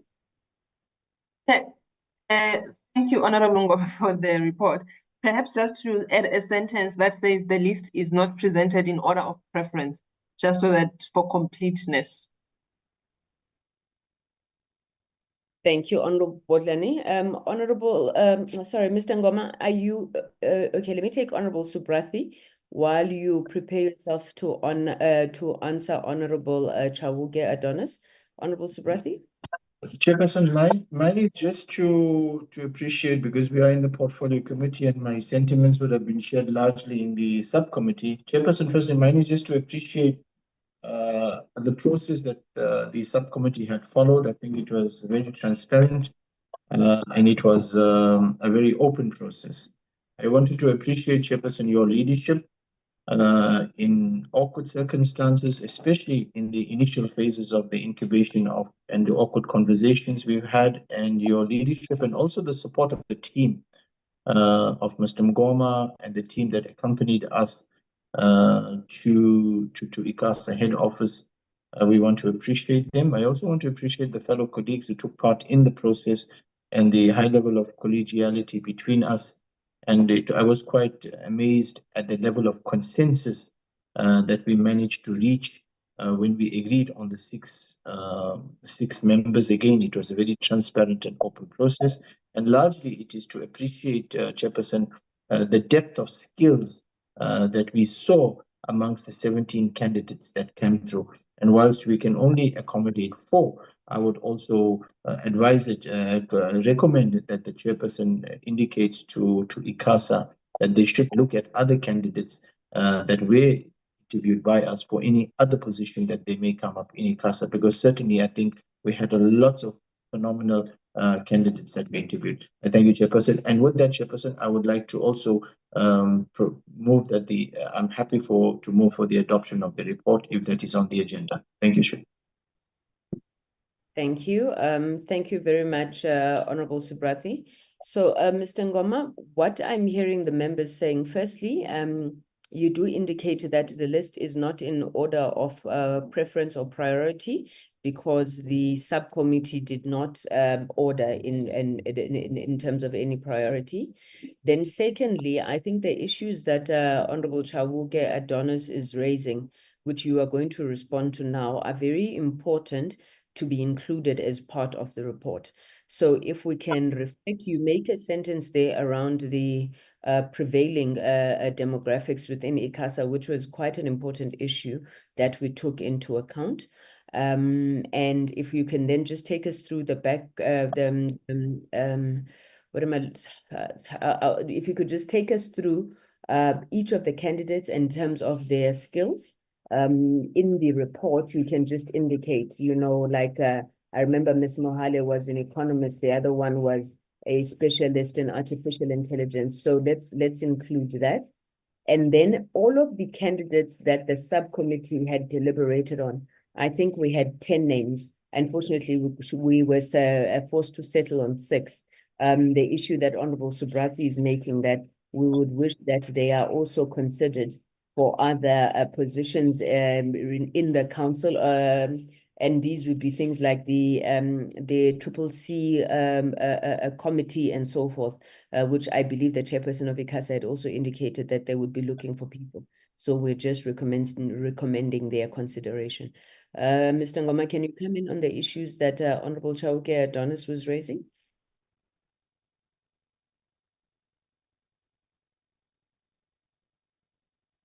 Thank you, Chair, and thank you to the committee.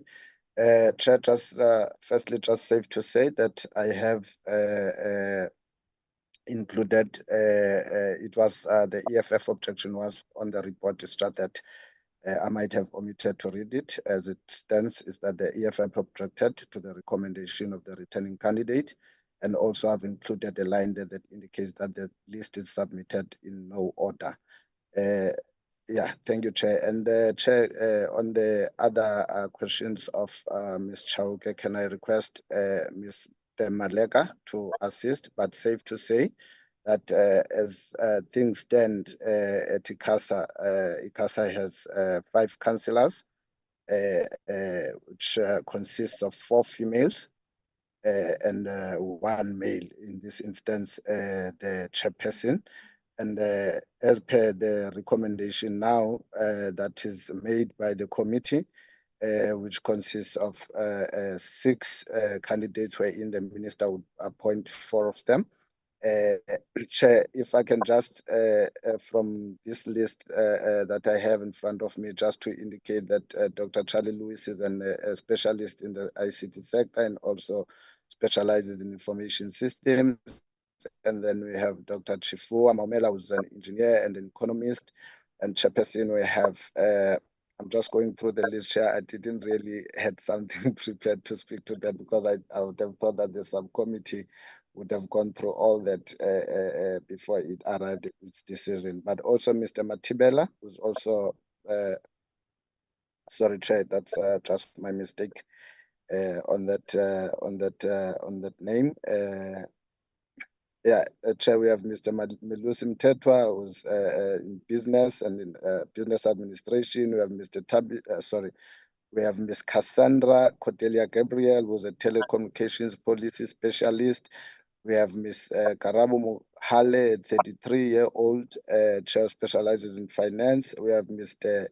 Matseke, who's a business administrator, amongst others on that list, Chair. But maybe my colleagues would then also assist in terms of going into further detail regarding the skills of the candidates. Mr. Maleka. Thank you, Chair. Through you, Chair, of course. Thank you. Thank you, Mr. Ngoba, honorable members. I think, Chairperson, if the committee would like, we can just do a quick profile on that. Unfortunately, we don't have any information at hand outside what Mr. Ngoba has presented.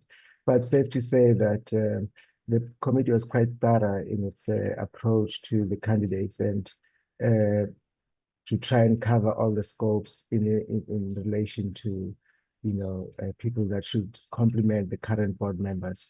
Maybe just the one part to add, it was on Charlie Lewis, which I, of course, have got a history of knowing him, that he's actually a specialist in universal service and access issues.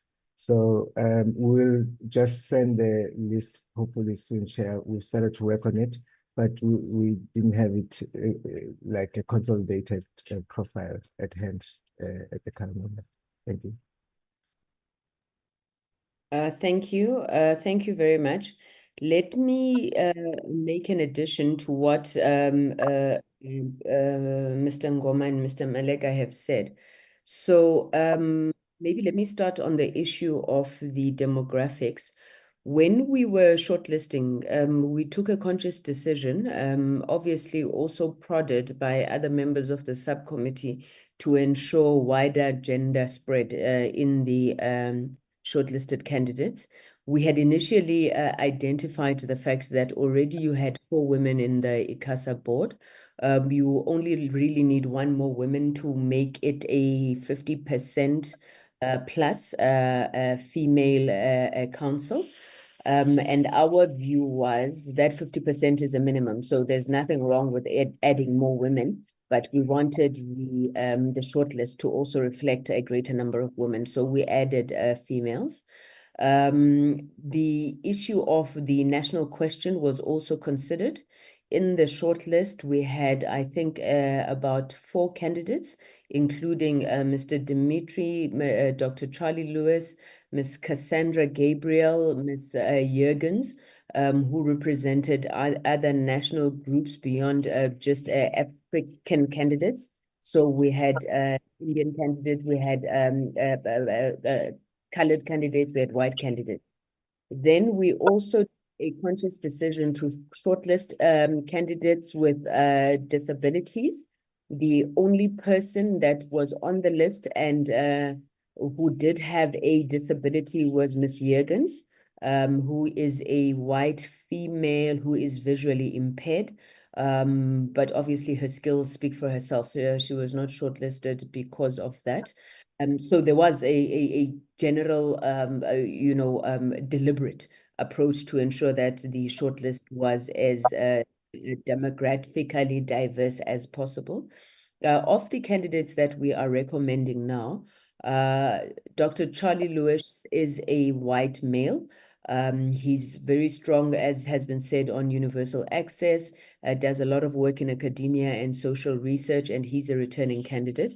I think one of the things that we considered when we were shortlisting was the fact that we should give an opportunity to the current serving councillors who are eligible for reappointment.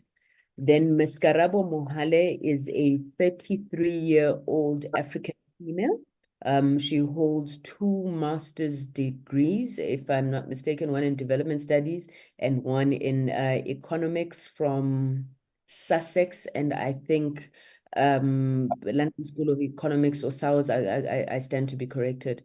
One of the issues that we considered there was that the board should obviously have economic policy type of experience, and she was also the immediate past deputy chairperson of the National Youth Development Agency.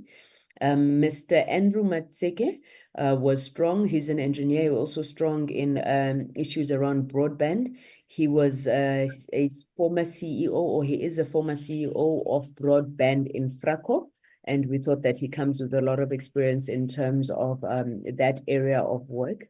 Mr. Melusi Mtetwa is an executive at Telkom who started, I think, with ICASA as a staff member, moved on to a whole lot of organizations, including Centec, and his most recent appointment is at Telkom.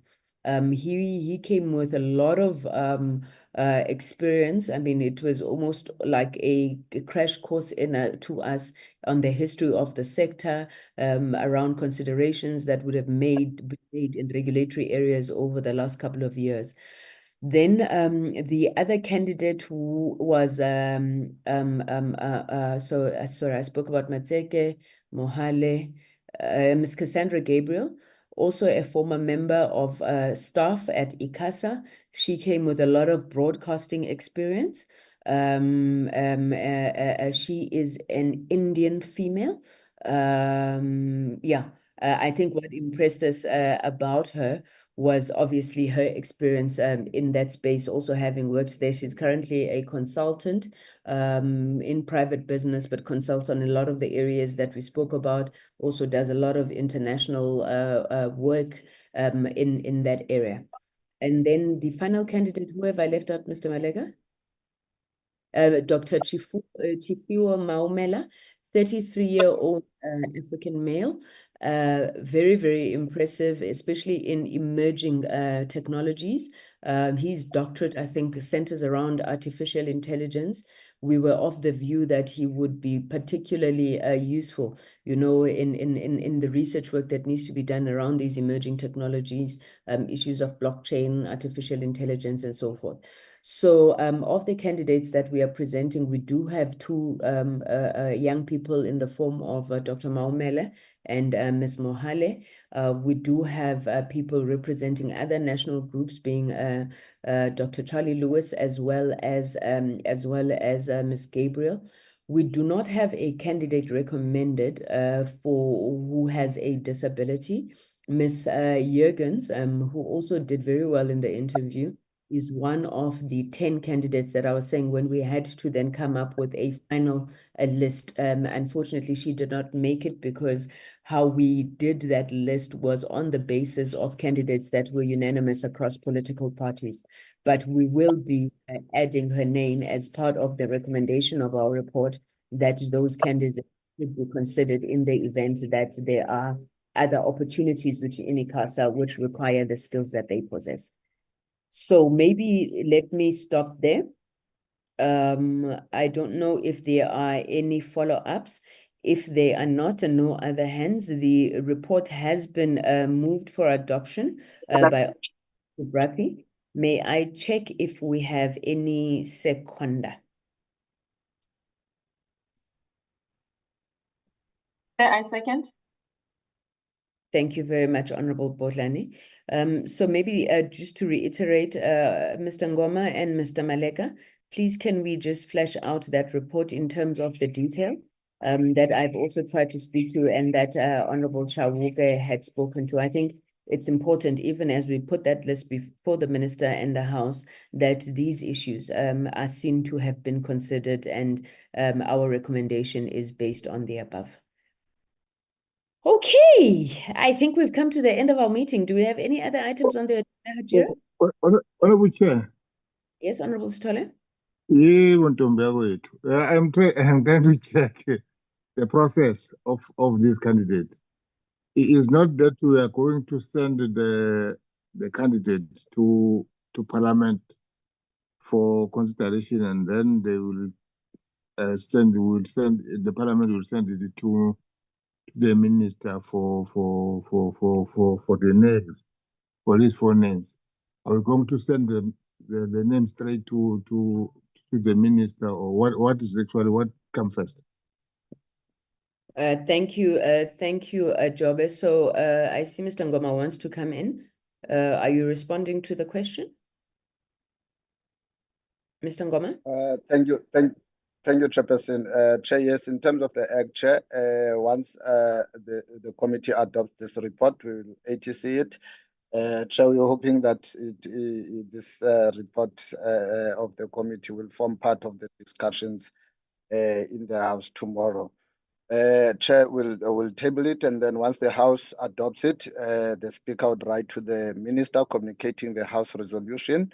And once the Minister has made the appointments, he will then write back to the Speaker to say which are the 4 candidates that he has appointed or he intends to appoint, and then it will come before the committee, and then the committee will go through a process, and then not a long process, just to look at the report, the intention of the minister's appointments, and then either accept or rejects or amend, Chairperson. That is what is provided for in the Act.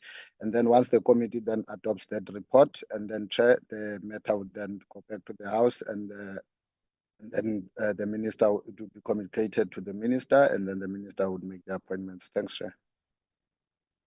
Thank you, Mr. Ngoma. Honorable Botlani? Did I hear Mr. Ngoma say the report will deliver in the House tomorrow, or did I mishear him? Mr. Ngoma, he did say that we are hoping that it would be ATC'd. If it is ATC'd, I suppose the hope is that it will serve before the National Assembly tomorrow. But I don't know, Mr. Ngoma, if at this point you do have confirmation that you are still able to ATC it. And if it is served before the National Assembly tomorrow, what is the expectation from members of this committee? Are we supposed to make declarations? What would be the process in the event it goes in tomorrow?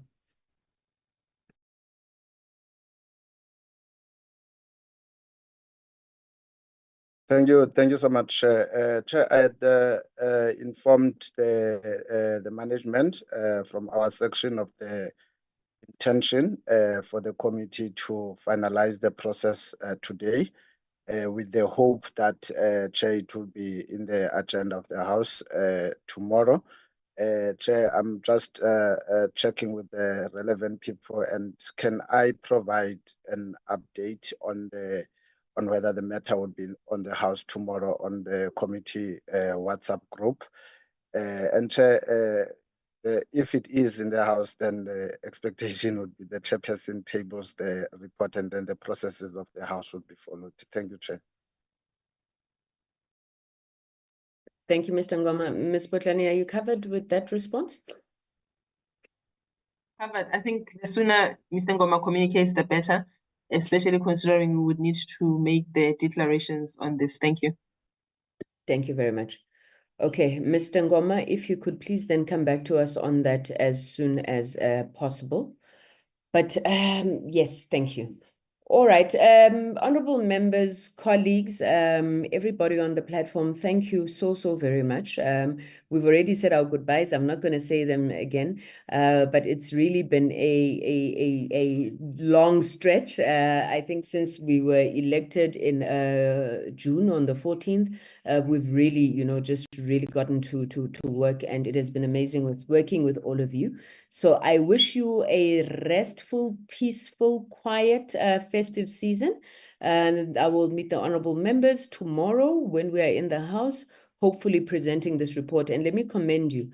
I'm told that it hardly ever happens that vacancies are filled with the speed and the urgency that we demonstrated in this committee. So I'm requesting that we keep up those energies so do get some rest over the festive season to ensure that we are back up and running. There's a number of issues, obviously, that are outstanding that we need to follow up on, which we will do with the staff, relating to, amongst others, the issues around CETA, SABC, and so forth, and we will keep members informed of how those processes are going. So give yourselves a pat on the shoulder, clap for yourselves, and say we have come to the truly, truly last meeting of the committee, unless CETA decides to fire the managing director and we have to reconvene. But thank you so much for your time, colleagues. Happy birthday to you. Happy birthday to Your voice. you. Happy Happy birthday to birthday to you. How Hey. old are I you know now? how old. Una one. Thank you, colleagues. Thank you. Enjoy Happy the. birthday, Chairperson. Thank you, Comrade Megan. Bye. The meeting is adjourned.